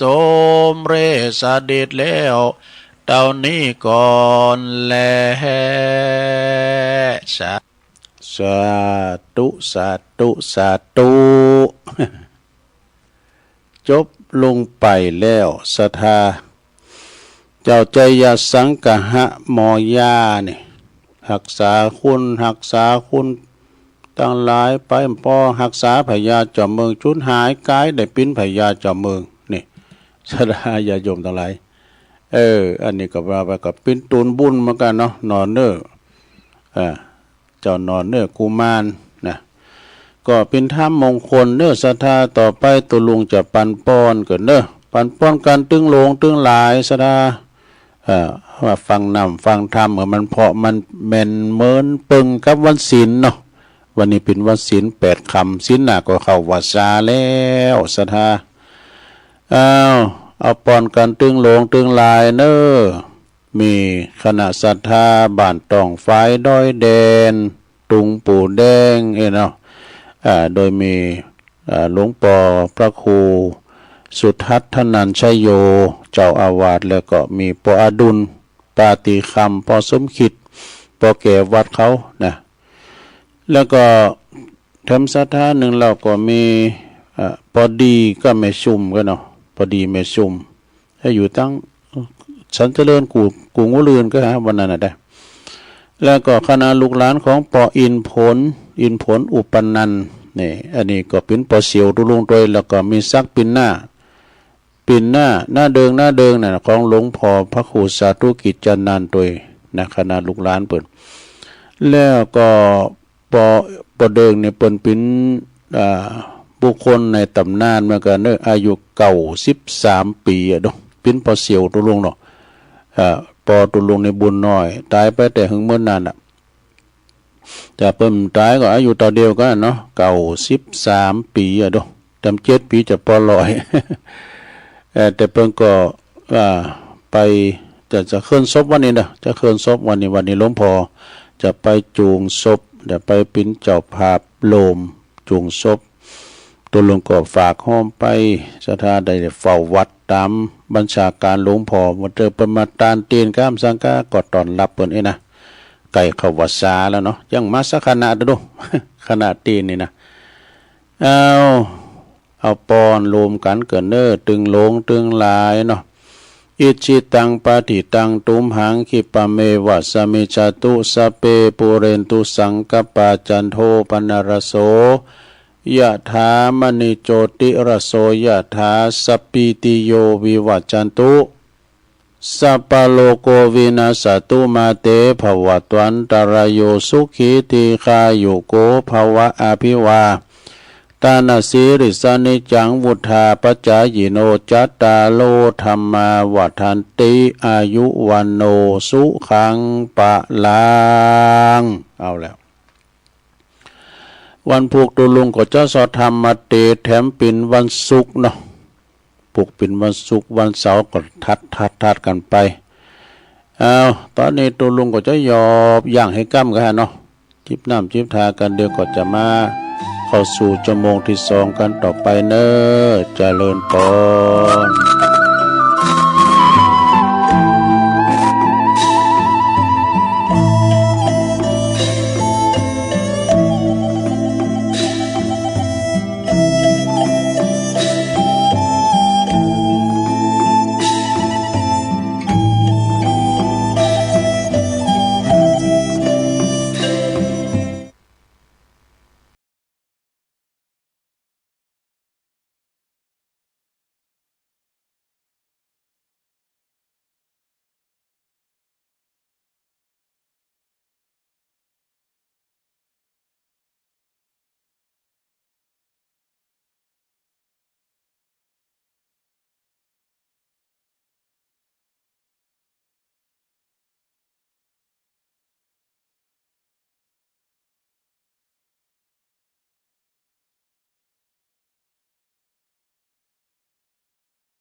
ญาติโยมทั้งหลายตัวลุงก็พักเบรกเนาะยกย้ายค่ายตีเตียวไปเตียวมายืดเส้นยืดสายทำธุระโสนโตแล้วก็มานั่งอู่กันต่อในชั่วโมงที่สองเนอะขณะนี้ตันตั้งหลายก็กำลังรับฟังรายการสเปเฮละปกินนกะขอนลุงไก่แจ้งรายการเสียงธรรมแสงทองรายการเสียงธรรมแสงทองนี่ก็ดำเนินรายการโดยตุลุงยอง มานางอู่นางจ๋ากันในวันนี้ตัวเนาะก็วันนี้พรำว่าปิ้นวันพระวันศีลโดยศีลล่องแล้วเนอะศีลหนาก็จะเป็นศีลเข้าวัดสาศรัทธาญาติโยมทั้งหลายการเข้าวัดสาแล้วก็ยุดกึกมอดอโตคุณสาธุเจ้าครูบาอาจารย์ไปก็อยู่กับวัดกับว่ากับดีละไปนอนแฮมแกมมือตีไหนละแต่โดยเหตุการณ์จำเป็นมันก็จะไม่อยู่นะเปิดมีอยู่หลายอย่างนะก็ถ้าจำเป็นแต่เปิดว่าสัตตหกาลนิยังลาไปได้7 วันเนี่ยนะสระสถาวันนี้มาปบมาปะกันแต่เจ้าก็เทศน้ำเทศธรรมคือมันปึงมันพอกับวันพระวันศีล เป็นมรดกธรรมก็เอาธรรมของอาจารย์สมเพชรพองหลวงตู่อุ้ยพองธรรมของปนันปั้นอินมาศบันทาพองเอกเอามาเล่าสู่จูกันฟังเนาะยังมีแถมหลายละโทก็คอยเอามาทยอยอ่านตีกันไปสถาตอนนี้ไปก็เปลี่ยนบรรยากาศตัวลุงจ้าเหล่านิทานสักเลืองกันเนอะ แล้วก็จะเอาเปลือกกินนากาทำมาเล่าสู่จูกันฟังตัวเล็กตัวน้อยต่อจากหานก็จะได้ประกาศข่าวสารงานบุญตักกันตั้งลายเปิดสายหนาไม้เป็นบรรยากาศแบ่งปันชาดาได้โทรกันมานะอันนี้เจ้าเราเลืองพระจิตตทัตถะนะผู้บวชศึก7 เตือดูเนี่ยโอ้จะได้ลำเลอเกยเราแล้วเนอะสถาเบิกว่าคือมีกุลบุตรคนหนึ่งเป็นเจ้านาหันว่าโบสถ์นี่จะสุขสบายดีจ้าจะสบายอย่างตุจ้าปตตเรามาโบสถ์พอละจะสบายอย่างตุจ้านะจึงไปโบสถ์เป็นตุเจ้าเนี่ยแต่โบสถ์ไปก็ขึ้นแล้วก็ซึกออกมาแถมว่าซึกออกมาอยู่ไหนอยู่อย่างนี้เป็นประจำถึง6 ครั้ง6 เตือกันนะนักโบสถ์คนนี้นะ ก็ได้ชื่อว่าพระจิตตทัตเป็นแปลว่าผู้ตกอยู่ในอำนาจจิตนี่เป็นแบบแป้จิตโตเก่าโบสถ์แล้วก็ใครซิกแล้วใครโบสถ์ด้วยกัน7 เตือว่ะพอมาถึงแต่พอถึงไปถึงซึกไปถึง7 ครั้งแล้วนะก็หันว่าภรรยาเนาะคือซึกไปแล้วเป็นพินานไปหรอพินานครั้งที่6นะไปพอยังมีความผูกพันกับตังสีภรรยาลูกเต่าไปหันเมื่อเปิ้นรับเปิ้นนอนอาปากบ่น้ำต้อยยืดน้ำอาปากให้แล้วก็น้ำลายยืดย่อยมาคุ้นแบบเบื่อแบบรู้แล้วก็กาดเคี้ยวงัดเหมือนกัน ตึงมันมีเหมือนกันเนอะสดาเนี่ยคุณเฮาเนี่ยเราเดินมันรับนะคุณตุ๋ยเนี่ยพอในตุ้ลุงถ้าอย่างเอาพอเขาเนี่ยก็ไม่ได้ยินเช่นเดิมนะตุ้ลุงมันก็ไม่ได้ยินตัวเก่าคุณนะแล้วไปนอนเขากำมาตู้ของคนเกินเนี่ยผมยังไม่ได้ยิน อย่าไปทิ้งเว้ยมันมีก้าผมบอกคุณชักเดินเนี่ยลองอัดเทปพอเลยว่ายังจ่าไปอัดเทปพอดูอันนี้เมของงานท่านนี่นะเปิ้นก็นอนรับก็เป็นน้ำลายย่อยแล้วก็นอนกรนนี่วะเสียงดังแล้วขบฟันนี่วะกาดเคี้ยวงัดนะกะก็หันเหมือนกับสากศพหันเหมือนสากศพแล้วหันจึงหนีออกไปโบสถ์อีกครั้งหนึ่งนะบอกข้าวนี้โบสถ์แล้วบัดซึกปั่มเป้งปารมีธรรม ตั้งใจภาวนาแท้ๆนะบ่ภาวนอนภาวนาแท้ๆจนว่าทำอย่างอุกิจนะสำเร็จเป็นพระอรหันตานี่ได้เป็นพระอรหันต์แล้วนะบวกข้างที่เจ็ดยังได้เป็นพระอรหันตาอยู่เนอะสดาเปิ่นป่ามเปียงแต่ซิกสักเตอละกันนี่นะไอ้นะแต่ตัวเจ้าอื่นๆเนาะว่าพระเพลินฝูงก้าตัวเจ้าอื่นเป็นตัวปู่ตัวปอก้าเป็นครูบาอาจารย์ก็เปิ่นก็ล่อเลียนนี้บ่ฮู้ว่าจากล่อเลียนอย่างไรนะจึงล่อเลียนว่าคราวนี้40,000ได้เนาะมซิกเตกะล่อเลียนเนาะยังในวันนี้40,000นะยังสีโบส10,000นะไปล่อเลียนบ่น่ะซื้อเตียวละเอาเตียวเก่านะก็เตียวยี้น่ะ ไปล่อเลียนบ่เนาะท่านจึงตอบว่าเด้อเฮาบักกะไปซิกไปแถมซ้ำแล้วเฮาถึงบ่โบสทำซ้ำแล้วเฮาปะสินต่างธรรมปินตั้งสวรรค์แล้วไอ้กันเนาะทุกเจ้าทั้งหลายปีสู้ทั้งหลายก็อันนี้เป็นผู้ที่อวดอุตริมนุษยธรรมเลยเนี่ยมีในตนเลยเนี่ยไปฟ้องพระพุทธเจ้า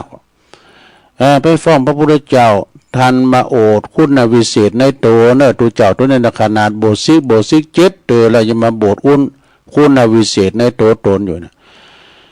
พระพุทธเจ้าเพิ่นก็จึงตรัสว่าเมื่อก่อนบุตรของเฮาเพิ่นว่า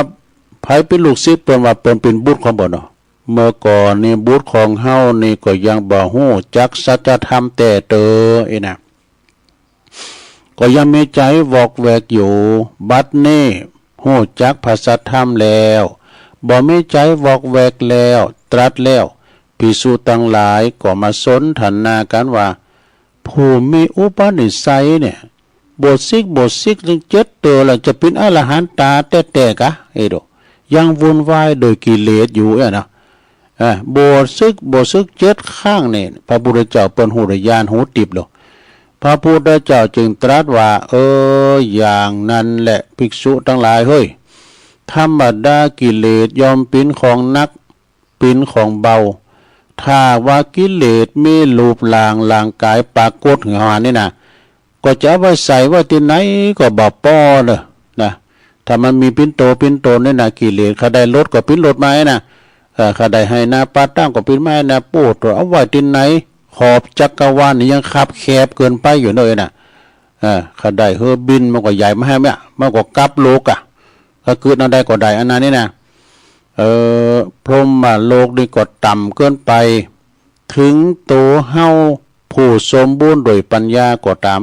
ก็ยังต้องโบสซึกอะไรเป็นต้นเหล่าอดีตเปิ้นนะพระพุทธเจ้าต้นเหล่าอดีตเปิ้นถึงตัวเฮาเนี่ยสมบูรณ์โดยปัญญาแต่นะก็ยังต้องโบสซึกถึง6 ครั้งเนี่ยเพราะอาศัย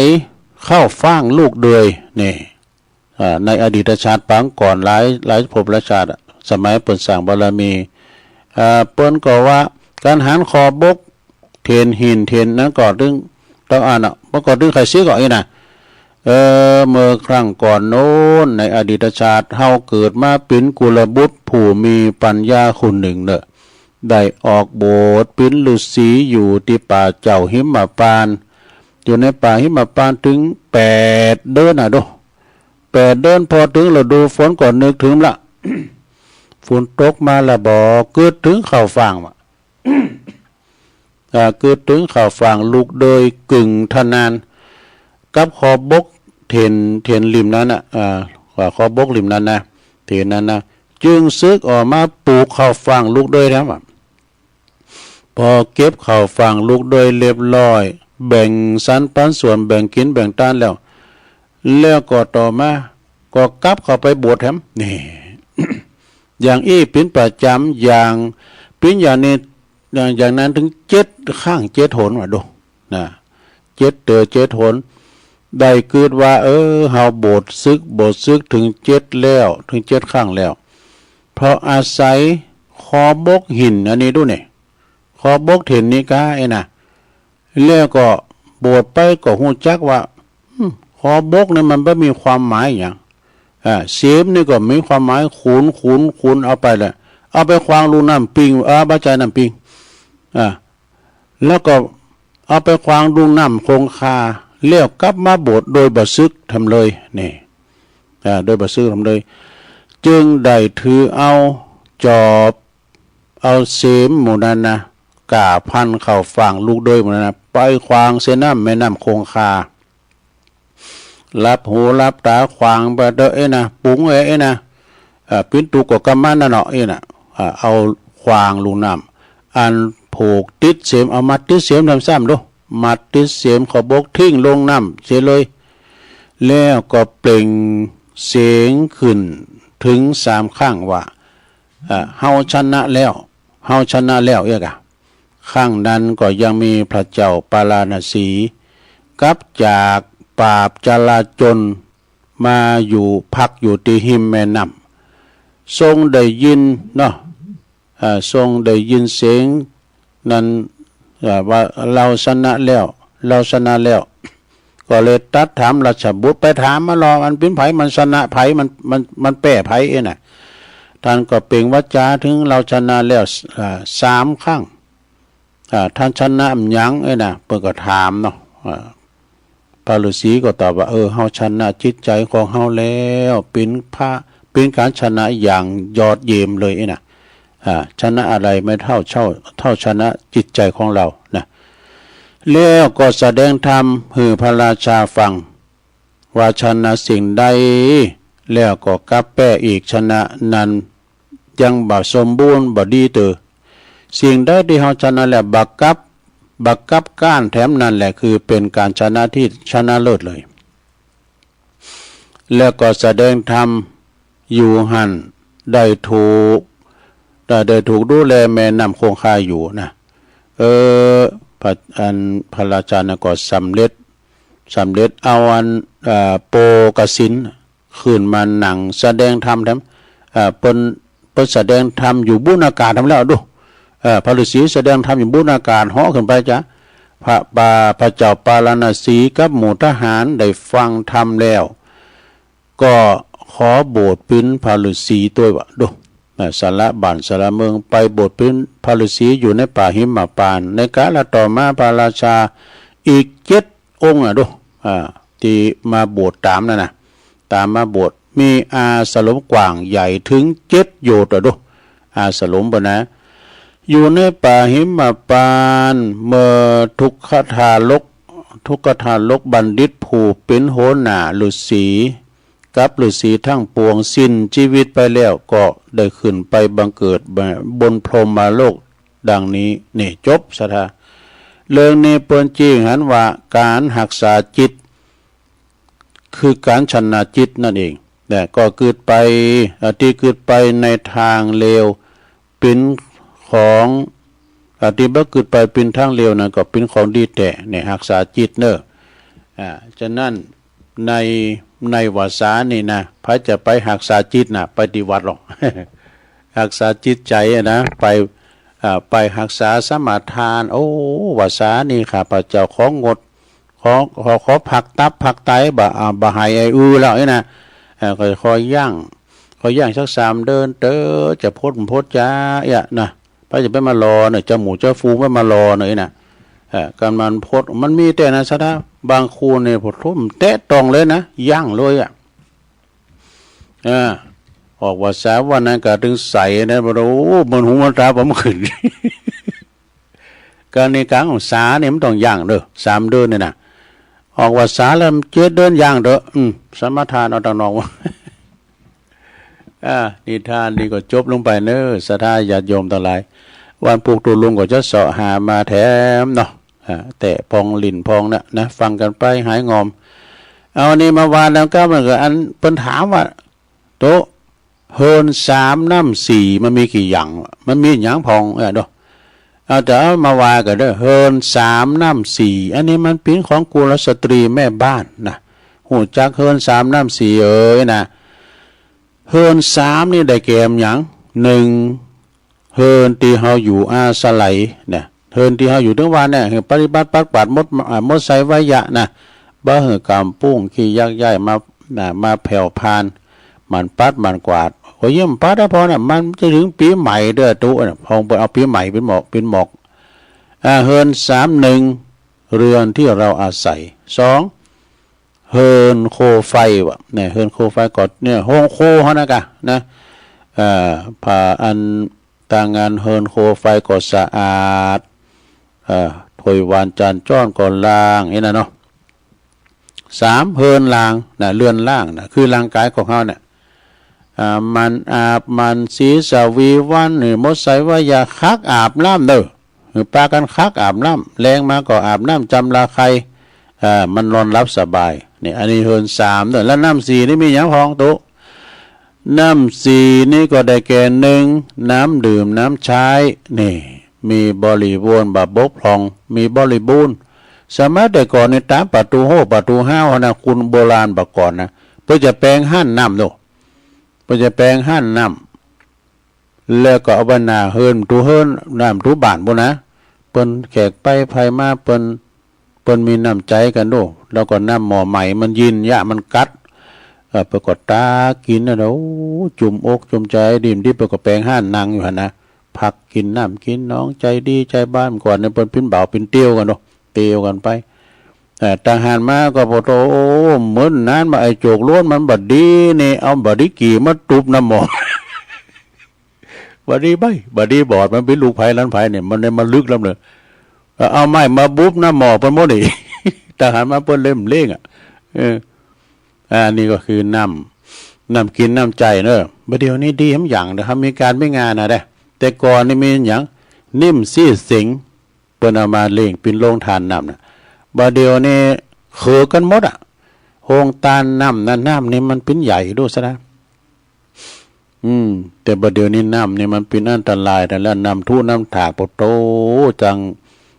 อำเภอพญาเมงลายพวกนั้นตังเจียงไฮ้พวกเนาะอาหารขีบหันลายโอ้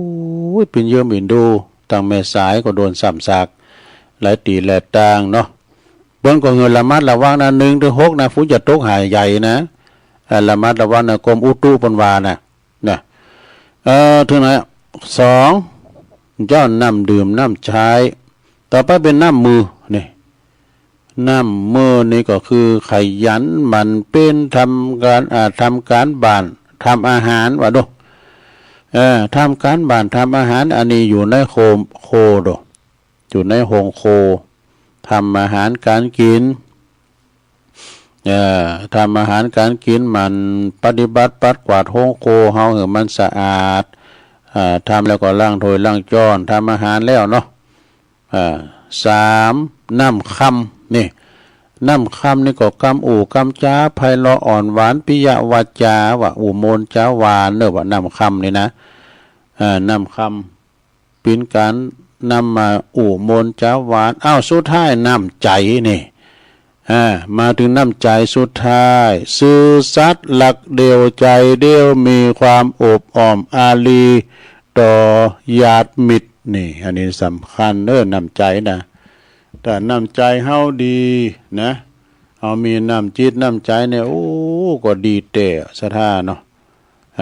มีน้ำจิตน้ำใจให้เฮาถ้าว่าใครมีน้ำใจดีนะเท่าเปิ้นว่าน้ำบ่อน้ำคลองก็ยังเป็นรองน้ำใจน้ำไหนๆก็ยังไม่เท่าน้ำใจมีน้ำจิตน้ำใจต่อกันมีเนี่ยมันมีไหนตีนะเดียวว่าน้ำจะมีบริวารหมดเนี่ยนะสองห้ามป้าเฮ้ยอันนี้ก็เป็นหนังสือธรรมคติธรรมของอาจารย์นิพนธ์นะฮะวัดพระธาตุดอยสะเก็ดเอามาเราสู่ทำหลายอยู่เนาะทำหลายอย่างอยู่สถาเอามาเราสู่จูกันฟังไปสถาญาติโยมต่างหลาย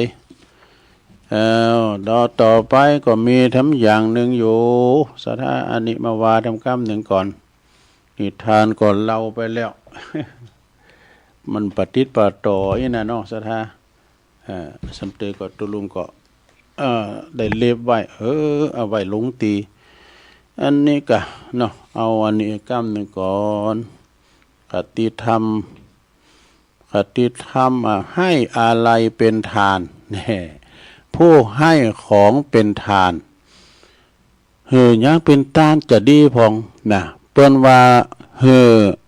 ผู้ให้ข้าวจือว่ากำลังในศรัทธาญาติโยม เฮาหือเข้าเปิ้นกินนะเปิ้นอยากเปิ้นหิวขณะที่หิวโหยความหิวเป็นโรคอย่างยิ่งเด้อก็เวลามันหิวเข้ามาในบ่ดาโอ้ยไผมันเคยเป็นปิเข้ากะเป็นปิเข้านี่มันนึงโธ่ตาไหลวนๆเด้อซะเด้ออันน่ะเฮาไปหันเปิ้นเล่งโฮงตาลเปิ้นเล่งโฮงตาลนี่นะ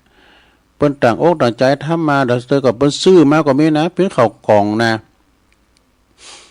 เป็นข้าวกล่องกล้าทำเองกล้ามจังก้าน่ะโอ้อย่างตั้งอันเมืองฝางหอยงูในแม่บุญปันเขาว่านะโยมกนกพิษก็น่ะเปิ้นข้าวซอยกล้ามจังก้าน่ะหลายตันแต่มันมีนักก็คือมีนักก๋วยเตี๋ยวก้าขนมสินก้าน่ะเป็นข้าวเจ้าปอยข้าวซอยก้าเนาะหลายข้าวพัดโขข้าวก้านะอันนี้แปลว่าให้กำลังเด้อเข้าเป็นต้านนะได้ชื่อว่าให้กำลังคุณเฮาได้กินแล้วก็มีกำลังขึ้นมาถ้าเฮาผ้าเนาะเสื้อผ้าหรือว่าเครื่องนุ่งห่มเป็นต้านแปลว่าให้ผิวพรรณวรรณะเสื้อผ้าเป็นต้านผิวพรรณวรรณะผ่องใสงามนี่แล้วกันเฮาย่านเนาะย่านเป็นต้านย่านนี่มันจะว่าเป็นการลดกาลามันมีทั้งอย่างนึงมันมีรองเท้า มีแคปน่ะอันนี้ก็เป็นญาณนะถือเป็นญาณเนาะเป็นของที่มีกามีบุญกันแล้วเนี่ยมีแคปเนี่ยนะสดาญาณเนี่ยนะเวลาเฮาเตียวตางระยำต้อยก็ตามก็ทำได้ซุปแคปนะฮ้อนตีนนะบ่โตยำแดดฮ้อนนี่นะ ไปที่ไหนก็ตามเด้อไปทางในโขงแก้วอารามทั้ง3ถ้าว่าเปิ้นปูตัวนอนเนี่ยเราไปเตียวบ่รอทำซุปแคปเนี่ยฮ้อนตีนบ่โตแคบเนี่ยรองเท้าเนี่ยมันรับรองสรีระลางเฮาลงมาที่ฝ่าเท้าหมดก็แล้วหำได้ซุปรองเท้าซุปแคบเนี่ยเตียวปริแยงแยะเนอะโคนน้ำปักกายนะ มันมีเป็นบุญมันมีคุณนะสะท้ายานอาจจะซื้อรถเป็นต้านก่อนเดี๋ยวก็คือยานพาหนะเหมือนกันหรือว่าออกการรถเปิ้นตุเจ้าเปิ้นไปหันไปหนีนะตุลุงเคยมีเริ่มก่อนน่ะนั่งรถเมล์ดังนั้นคุณที่เปิ้นใจดีอยู่ตั้งหลังบนเปิ้นตุเจ้าไว้ตั้งนานเดี๋ยวให้อันนี้ชำระให้พระคุณเจ้าตนนั่นนะเอาให้ค่ารถเขาก็เดี๋ยวอันคุณมายิงเนี่ยมันมีนั่นน่ะก็ล็อกอันยอมเปิ้นยอมเปิ้นออกกล้าโดยสารนั่นแล้วเนยโอ้ดีแต่เนี่ยถึงไหนยานเป็นต้านผู้ให้ประทีปเนี่ยปุถีเป็นต้านเนี่ยจักสุแจงเด้อตาใสเปล่งแจงเนี่ยเพราะว่าประทีปเตียนไฟเนี่ยไปจัดต้านตีนเนี่ยนะสดาเด้อต้านตีนต้านหลอดไฟต้านโซล่าเซลล์นะจักสุแปลว่าให้มีจักสุเปล่งใสวะนี่ตาใสเปล่งแจงเนาะจากนั้นก็ที่เราจะไปต้านตีนด้วยกันนี่กันทำกรรมหนึ่งประกอบว่าให้ของเลิศให้ของชอบใจเป็นตันให้จะได้ของชอบใจนี่ให้ของเลิศย่อมได้ของเลิศนี่ให้ของประเสริฐย่อมได้ของประเสริฐให้ของดีก็ย่อมจะได้สิ่งที่ดีงามให้ของผู้ให้ของดีของเลิศของประเสริฐย่อมเป็นผู้มีอายุยืนเนี่ยมียศมีลาภแล้วก็มีลาภสักการะจบใช่ไหมอันนี้ก็เป็นหนังสือเก่าเอามาวาใหม่นะสดาเนาะเอามาเล่าสู่จู้กันฟังกันไปเนาะศรัทธาญาติโยมทั้งหลายเนี่ยเราสู่จู้กันฟังพี่น้องศรัทธาญาติโยมทั้งหลายได้ยินได้ฟังกันตอนนี้ไปศรัทธาเวลาก็โวยไล่เข้ามาตุลุงจะได้อันนี่ก็จะได้อันประกาศข่าวสารงานบุญก่อนเนาะศรัทธาก็อันนี้ข่าวส่วนโล่มเขาก่อนเนาะคณะกลุ่มคืนสีขาวแล้วจะกลุ่มสีขาวก็ตามกลุ่มโล่มโทรไปเนาะก็คือในเครือข่ายคืนสีขาวนี่เปิ้นจะได้ไปถวายต้านตีนในวันอาทิตย์ที่20 กรกฎาคม 68นี่นะอำเภอสะเมิงบ่น่ะ จังหวัดเชียงใหม่โดยไม่จำกัดจำนวนรถเนี่ยเอารถปิกอัพเอารถส่วนตัวไปก็ได้จะเอารถตู้ไปก็ได้เอาไปแล้วมันจะได้นอนไปปีกนะไปปีกก็คืออำเภอสำเมิงนี่ก็ไปตั้ง7 ผับเนี่ยก็เนาะเหมือนเขาไปเราตื่นก็ไปแล้วเนาะเมืองวินเนี่ยสถานที่ก็อำเภอสำเมิงนะเนาะคุณวินเมืองวินนี่นะก็เป็นอำเภอสำเมิงเนี่ยนะเปิ้นลองแปลงก็โดนน่ะเป็นเมืองท่องเที่ยวนะสำเมิงเนี่ยอากาศเย็นเปิ้นว่านะฉะนั้นนี่สถานวันที่20นะวันที่20กรกฎาคมนี่ก็จองรถจองลางกันไว้ในโรงเด้อหอเข้าติดเอาซุปหมาเกมไว้เอายากันเมาโหไว้นะเอาถุงเซี่ยวไปโดยเอามาเยอะตุกับเวลาเฮาโอเอาหัก มันต่างมัน7 ผับไปอ่ะคือบอกว่า7 ผับอ่ะมันผับไปผับมาเนี่ยกะฉะนั้นก็วันที่20เด้อวันที่20นี่ก็โดยเมตตาธรรมอาจารย์พระครูอภิวัฒนวิกรมประธานคืนสีขาวเฮาแล้วก็หลายตีแลตั้งแถวเจียงแสนเจียงไฮ้พวกนะเวงป่าเป่าดูเมืองฟางดูลำปางดูก็จะมากันน่ะทางลำปางก็โดยการนำของอาจารย์มหาสมศาสตร์ทางเจียงไฮ้เวงป่าเป่าก็หลวงปอพระครูปฏิภาณธรรมทินหรือว่าครูบาดอยเฮานะแต่ไปทางเมืองฟางก็หลวงพ่อท่านพระครูสุจิตานุรักษ์นะหรือว่าตุปีเลินเขานะตังกลางเวียงเชียงใหม่ก็ตุปีหนุ่มเขาตุปีหนุ่มเขาตุปีตะวันปีนั้นถิ่นเขานะนอสดาตะปุนน้ำดูตังแม่แจ่มทั้งนู้นเนาะแล้วก็ตังอาจารย์ท่านพระครูสังวรพระอาจารย์เบิ้มอาจารย์เบิ้มนี่ก็เข้ามาตั้งติ๊กเพิ่นก็ไปเดี๋ยวเอาโฮงตาลมาตัวนะวัดปุณณะเหล่าปาตานเนี่ยเนาะพี่น้องตั้งแม่แจ่มไปเด้อวันที่20นะไปกินไปตานกันนะไปวันเดียวปิกแล้วก็ไม่จำกัดรถด้วยนะเอารถยังไปก็ได้เอารถปิกอัพเฮาไปก็ได้รถส่วนตัวก็ได้นะหอขอติดเนาะปุจจตานเตียนเก่าวัดไปจุดเดียวความจริงในรายละเอียดเปิ้นมีแต่เปิ้นส่งมาให้ตุลุงแต่ท่านมหาสมศาสตร์เปิ้นก็ประกาศไปละอาจารย์พระครูเปิ้นส่งมาให้ตุลุงก็มีรายละเอียดแล้วก็วันที่13 14 15สิงหาก่อนวันแม่1 วันเด้อจะไปถวายเตนที่เมืองกาญจนบุรีดูอันนี้จำกัดรถตู่30 คันก็ได้เด้อเท่านั้นเองนี่เดี๋ยวนี้รถตู่ก็ติ้มแล้วว่าซะนะอย่ามาโวยลำแต่เนี่ยวันที่13 14 15นี่เราจะไปนอนด้วยกันเนาะสิงหาคมพุ่นนะ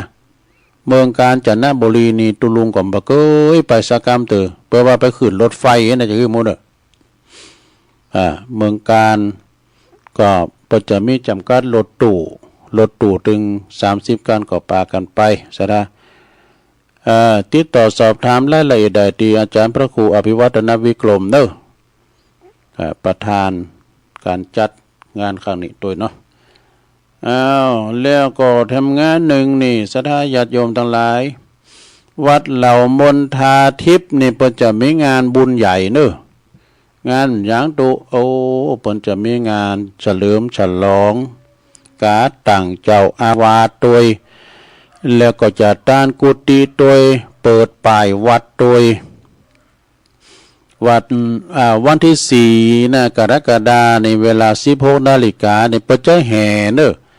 แห่ใบอนุญาตตั้งวัดโดยแห่กาตั้งเจ้าอาวาสโดยจากวัดพระธาตุดอยน้อยไปสู่วัดเหล่ามนทาทิพย์เด้อตอนบ่าย 4 โมงนะแล้วก็วันที่5วันเสาร์5ด้วยกันเนี่ยวันแห่งในวันนี้นะวันดีก็เวลา 7 โมงนี่เพิ่นก็จะทำบุญถวายต้านกุฏินั่นแล้วก็ถวายภัตตาหารเพลแด่พระสงฆ์พระทหารเจ้ากับพระทหารเจ้ากับพระทหารเจ้า เวลา9:30นี่พระสงฆ์และญาติโยมพร้อมกันที่ศาลาบุญพิธีพร้อมกันที่ศาลาบุญพิธีประธานก็จะได้จุดเทียนถูปูชาพระรัตนตรัยไหว้พระรับศีลพระสงฆ์ทั้งนั้นจำนวน29รูปกันดูเจริญพระพุทธมนต์สืบจัตตาหลวงแบบล้านนาเด้อนะพระสงฆ์ทั้งนั้น29รูปเวลา11:00นี่ถวายภัตตาหารเพลพระสงฆ์สมณเณรแล้วก็เปิดห้องตาลแต่ไม่เป็นร้อยบ่เนอะหลายกะแล้วก็จบจากหันแล้ววันอาทิตย์ที่6เนี่ยเป็นมี3วันกันเนาะวันที่6กรกฎาคมนี่เปิ้นก็ตอน8:00เวลา8:00ศรัทธาแล้วก็คณะสงฆ์แล้วก็แขกผู้มีเกียรติก็จะพร้อมกันที่บริเวณหน้าวัดเนอะเวลา9:30นี่ก็พระเดชพระคุณท่านเจ้าคุณพระเทพมังคราจารย์เจ้าคณะจังหวัดเชียงใหม่เนอะเปิ้นก็จะได้เดินทางมาถึงเมตตาเดินทางมาถึงแล้วก็มีนางอาลีพันจันนี่นะผู้อำนวยการสำนักงานพระพุทธศาสนาจังหวัดเชียงใหม่ก็จะเดินทางมาถึงสถานที่ประกอบพิธีเปิดป้ายวัดนี่เพิ่นจะเปิดป้ายวัดในวันที่6นะเปิดป้ายวัดแล้วก็ได้แห่การ์ดตั้งแล้วก็ประกาศตั้งวัดเข้าสู่บริเวณวัดนี่อันนี้เป็นวัดอันนี้เด้อวัดเหล่ามนทาทิพย์นะในวันที่4 5 6นะวันที่5นี้สืบจัตตาหลวงนะวันที่6ก็เปิดป้ายเรื่องงานแล้วทำงานหนึ่งก็อันนี้ก็จะไม่ได้ลืมเนอะวันที่6กรกฎาคมนี่ตังวัดใหม่เชตวันตำบลยางครามอำเภอดอยหล่อเขาเนี่ยนะเปิ้นจะไม่ทำบุญใหญ่เมื่อกันเนอะยกจอฟ้าวิหารด้วยบรรจุหัวใจพระประธานในวิหารด้วยนะในวันที่6กรกฎาคมเนอะเวลา9:10เนี่ยเป็นต้นไปพระสงฆ์ทางนั้นเปิ้นก็จะมาจำเริญพระพุทธมนต์ในเมตตาธรรมท่านพระครูสถาพรพัฒนารังสีอันเปิ้นปิ้นเจ้าคณะผู้ปกครองเนาะเจ้าคณะตำบลยางครามแล้วก็ครูบาวังเนอะครูบาวังนี่เปิ้นก็อายุก็ปิ้น90ปุ่นแล้วก็แฮโดยมีตุลุงโอตุปีโอนี่นะเปิ้นรักษาดูแลผอก้อยอุปถัมภ์ป้อนข้าวป้อนน้ำเนี่ยนะสดาเนาะตุลุงโอนี่นะตุปีโอยี่เฉียงเนี่ยฉะนั้นก็ไผอยู่ละแวกไก่เคียงเนอะจะไปเปิดโรงทานพี่น้องไตโดยเฉพาะพี่น้องไตเนอะตุลุงโอนี่เปิ้นปิ้นพี่น้องไตหรอกศูนย์ยึดเหนี่ยวจิตใจของพี่น้องไตไปกันหลายๆเนอะที่วัดใหม่เชตวันที่6นะก็วันค่ำเนาะสดาและต่อไปวันที่7นี่ก็เปิ้นจะมีการฉลองผัดหยดเหมือนกันเนอะที่วัดปารกฟ้าในเมตตาธรรมท่านพระครูสุนทรปัญญาลัตน์เปิ้นเป็นเจ้าคณะตำบลหนองโยงเจ้าวัดป่าหกฟ้าวันที่7เนอะกรกฎาคมผู้วันฮือเนี่ยกะนะก็ไปลมแสดงมุทิตาจิตกันเนอะไปเปิดห้องตานไปหับสังกันนะเปิ้นมีซองฟังวันคำแล้วก็เมื่อคืนก็มีย้อนมันมีดนตรีจะย้อนยุกเนาะแล้วก็ที่วัดเหล่ามนทาทิพย์ก็มีซอวันคำเนอะวันที่5นะไปฟังซอกันวันคำเนาะทำงานหนึ่งงานสุดท้ายก็เปิ้นก็จะมีแห่เตียนนะเนื่องโดยวัดพระครูปราโมทย์พรรณาสัยเนี่ยเปิ้นเป็นเจ้าวัดเหล่าปุ้งเสือเนอะตำบลวังพางอำเภอเวียงหนองหลองเปิ้นได้รับพระราชทานเทียนพรรษาจากทูลกระหม่อมหญิงอุบลรัตนราชกัญญาสิริวัฒนาพรรณวดีแล้วก็วันที่9นี่เปิ้นจะได้แห่เนอะเปิ้นจะได้แห่เต้นแล้วก็ครูบาอาจารย์เปิ้นก็จะมาจำเริญพระพุทธมนต์ในวันที่9กรกฎาคมเด้อที่วัดกวงแก้วอารามทั้ง3ของวัดเหล่าปุ้งเสือตำบลวังผางเนาะปดโตเปิ้นแปลงวิหารงามเด้อวิหารเปิ้นงามนะปีหน้าปีในถ้าได้แห่โคตานที่วัดเหล่าปุ้งเสือเนอะสดาญาติโยมทั้งหลายประกาศบอกเอิ้นจนไปกินแป้ตานกันเปิ้นแห่เต้นพระราชทานเนาะนะเอาละข่าวสารงานบุญก็คงจะมีเต้าอีกก็แห่เนาะจะประกาศอันนี้ก็ขอ จากต่างลายก่อนเนอก็มีโยมจากดอยน้อยพัฒนาหนองหานสันทรายก็ตักเข้ามาเนาะยงยุทธมณีวันอันนี้ก็ไหวสาครับตุลุงผมฟังจากบ่อแห้วลำปางมาแล้วโอ้แก่เก่ามาแล้วเด้อเจริญปอนเด้อปอหลวงเสียวสุมาเด้อปอหลวงสุเมธนะ อินตะแก้ว สันกำแพงคนนั้นเนี่ยเพิ่นฟังอยู่ครับยมนวลสิริหินเขียวก็ฟังตุลุงอยู่เน้อเจ้าเนี่ยแม่แดงอัมพรฟังจากปุ้นเต็นดอกไม้จอมตองเนี่ยแม่หลวงสายฝนจานกูลนะจากหนองผาขาวเน้อหลายปิ้งนะแม่ชีกันทนีใสยะจากเวงป่าเป่าฟังอยู่แม่เดือนเพ็ญทิมวางเน้อฟังอยู่เน้อเจ้าอันนี้น้องหานะบ่หลวงบ่เน้อแม่เดือนเพ็ญนี่นะตูงกันเหงาขันรับก็อ้อมขามเปิดมากินตาเป่งลึงแม่ครูธัญญาทองอิ่มเนอจากกศนเชียงใหม่เนอแม่ครูเนอไปตานเตียนด้วยกันอยู่ก็แม่พินอันนี้จังซอเลยแม่สายพินกัลยาโดตรงสารดอนใจพระพุทธมาซอเนอบุญส่งจากลำปางไหวสานะครับเด้อแม่อุ้ยสาวคุ้มตะวันเนี่ยอุ้ยสาวคุ้มตะวันนี่เปิ้นอยู่ปุ่นเมืองวะบุญนะอันนี้ตุปีโอมก็นะเรามะคงจากบ้านเรามะคงเรามะคงนี่อยู่ตั้งบ้านหงนี่นะจ่าเลี้ยงควายเก่าก็เนี่ยบรรจงกันทวงปีไอแต่หัวจากน้ำดิบเหนือฟังอยู่เนื้อตุลุงสาธุไอ้นี่โยมยุพินหอมมาลาปีน้อยฟังจากบ้านไม่โยกเนื้อฟังชัดเจนดียายซิวเนื้อยายซิวจิตอาสาฟังอยู่ยายซิวยายซิวนี่เป็นจิตอาสาด้วยบ้านไม่โยกแล้วก็โยมกนกพิชัยนาเด้ออันนี้จากห้วยงูในล้านนานาพันธ์เป็นฟังอยู่เมืองฝางบ่นะโอ้ตัวปีเล็กเนี่ยตัวลุงเล็กอันนี้จากปูนตัวลุงเล็กนี่เปิ้นก็ฟังอยู่นะวัดพรหมมงคลท่าล้อตัวปีวันใหม่ไหวสาเด้อแล้วก็โยมสวรักษ์อันนี้อยู่พุทธแม่ทลบฝางบ่นะใช้พักข้านกันเนาะวัดเหล่ามนทาทิพย์ตุลุงน้อยไหวสานะครับเด้อแล้วก็โยมศิรินทิพย์บุญเลิศจากกรุงเทพจบสระต่อไปจะเปิดสายแล้วเด้อเปิดสายแล้วสัทธาญาติโยมทั้งหลายเบอร์0899556506โทรกันเข้ามาเด้อเจริญปอนเจ้าไหวสาเจ้าไม่น้อยกัดนัดเจ้าเดินซิปเป็นเหนือของเจ้าล่ะนะเป็นบ้านอาสาละฮะนะเจ้าเจทำมาจักเป็นทำหูเก้าเห็นดินไว้เอาไปมาเมืองสาละนา20 บาทตันนะมาลึกขาทายวันปัญจตึงหาก็มาฟังกันเป็นวันสำคัญแถมวันหนึ่งเจ้าพระโกนอัญญะเป็นทรงองค์เก่าครบแต่หน้าเจ้า3 ดวงพระพุทธพระธรรมพร้อมตึงพระสงฆ์ก็ครบ3 ดวงครบองค์ละเจ้าวันข่าววันสาเอาหนุ่มเฒ่าสาลาหะเจ้าพุทธเจ้าโสดธรรมจักพี่น้องทธาโสดเปิดพุทธเจ้าสัมมาเลยเจ้าไหวสาเจ้าสายต่อไปเจริญปอนครับหลวงพ่อกฤษไหวสาครับคือพอทำหมดไอ้นั่นมันสัญญาณไม่ดีอันนั้นอันนี้ถูกมูประจานดีกันมูผมจะเปิดฟังเลยมาตรการครับไหวสาครับเจริญปอนครับนมัสการสายบุญมาละงานผ่านไปด้วยดีก็จะดีละนอกงานวัดตั้งเพแต่ก็1เอาได้ทำบุญตามห้องสุขาเนาะยังเงินไปอยู่320,000ตัวลูกพอดีกัน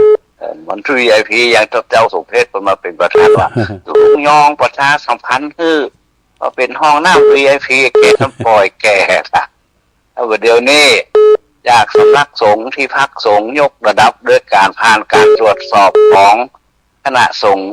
เจ้าคณะโดยสเกตรองเจ้าคณะโดยสเกตแล้วก็ทางฝ่ายข้าพเจ้าก็มีสำนักพุทธศาสนาเชียงใหม่ท่านนายอำเภอท่านหัวหน้าป่าไม้วันนั้นมาตรวจกันเมื่อวันที่1ถูกครับศรัทธาญาติโยมมาเต็มศาลาท ท่านนายอำเภอ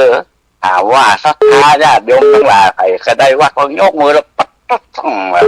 เรามีรายส่งมาตุลุงละเดี๋ยวนี้วัดเฮาจะต้องได้ตั้งชื่อวัดใหม่เนอะประชาคมเรากับศรัทธาวัดป่าไม้แดงเนี่ยหมู่เก่าเนี่ยข้อมูลอาจจะเปลี่ยนก็ได้ถ้าแล้วเขาก็ส่งเขาเพื่อนนะครับภายในเดือนนี้อาจจะได้ข่าวดีขึ้นมาแถมนอกดินดีจังไงวะเจ้านายที่ไหนที่จะมาจำพรรษาโดยจุลุงวันนี้ก็น้อมเจริญปอนนิมนต์เดี๋ยวด้วยความเคารพอย่างสูงทุลุงยอมเป็นมาหรอครับไปกับไปหลวงก่อนไปหลวงไปเจ้าของมันแล้วบอกบุญกับศรัทธาญาติโยมแล้วก็โดยเฉพาะคุณศักดิ์สิทธิ์นั้นบุญมาปะออกมาเดียวทุลุงมาด้วยใจถึงและตาคิดได้จะถึงมาทำบุญร่วม4 วันเข้าตานห้องน้ำ7-8 ห้องนี่นะครับผมตำบลเป็นแปะสาธุไหว้สาเดี๋ยวจะไหว้พระแล้ววันนี้วันศีลพระชาไหว้สาค่ะครับเจริญปอนไหว้สาเจ้าตุลุงแม่สาวรักเจ้านี่จ้ะคนน่ะเจ้าฟังตุลุงอยู่เจ้าชัดเจนดีเนาะเจ้าชัดเจนเจ้าบาทอุดมเจ้าตุลุงดีไหว้สาเจ้าเจริญปอนเนี่ยทางฟังก็มาละเจริญปอนทานพระครูตุลุงฟังอยู่เด้อันนี้มงไหนลำปางก็เจ้าบันไดนะน้อยลำปางก็มาแล้วเจ้าฝากตัวเองนะตุลุงเด้อยินดีนะแม่เด้อน้อยดูดีลำปางเจริญปอนเจ้าครับไอ้สายเจ้าแม่นี่มงฟังอ่ะเจ้าแม่ยังอ่ะชัดเจนเลยก็แม่ปานีเจ้าชัดเจนเลยเนาะเจ้าดีฟังแต่จังนั้นนะเจ้าดีแล้วเจ้ากลับมาสาผูกก็มาแถม0899555656เนี่ยผูกนี่ก็จะสอเอาทำมาติดเทศนาแถมเมื่อกะวันนี้เป็นวันศีลก็ปากันไปวัดศีลหนานี่จะเข้าวัดสาแล้วศรัทธาศีลหนานี่ก็เจิ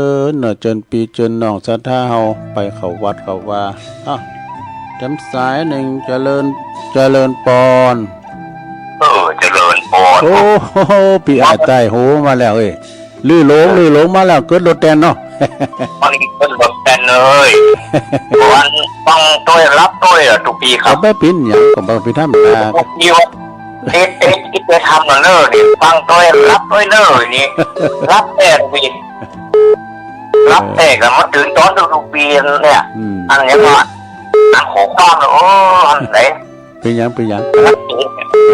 ดีใจแล้วน่ายินดีเด้อครับสาครับเดี๋ยวตาไปขอมานะครับลื่อหลงเขาเด้ออันนี้เป็นวุ่นบันทินะเจริญปอนน้ำสายโหลติดแล้วติดแล้วฮัลโหลเป็นโอเคอันต่ออีกก่อนเนาะทุกกระทูมาใหม่น้ำต้อมแต้นก่อน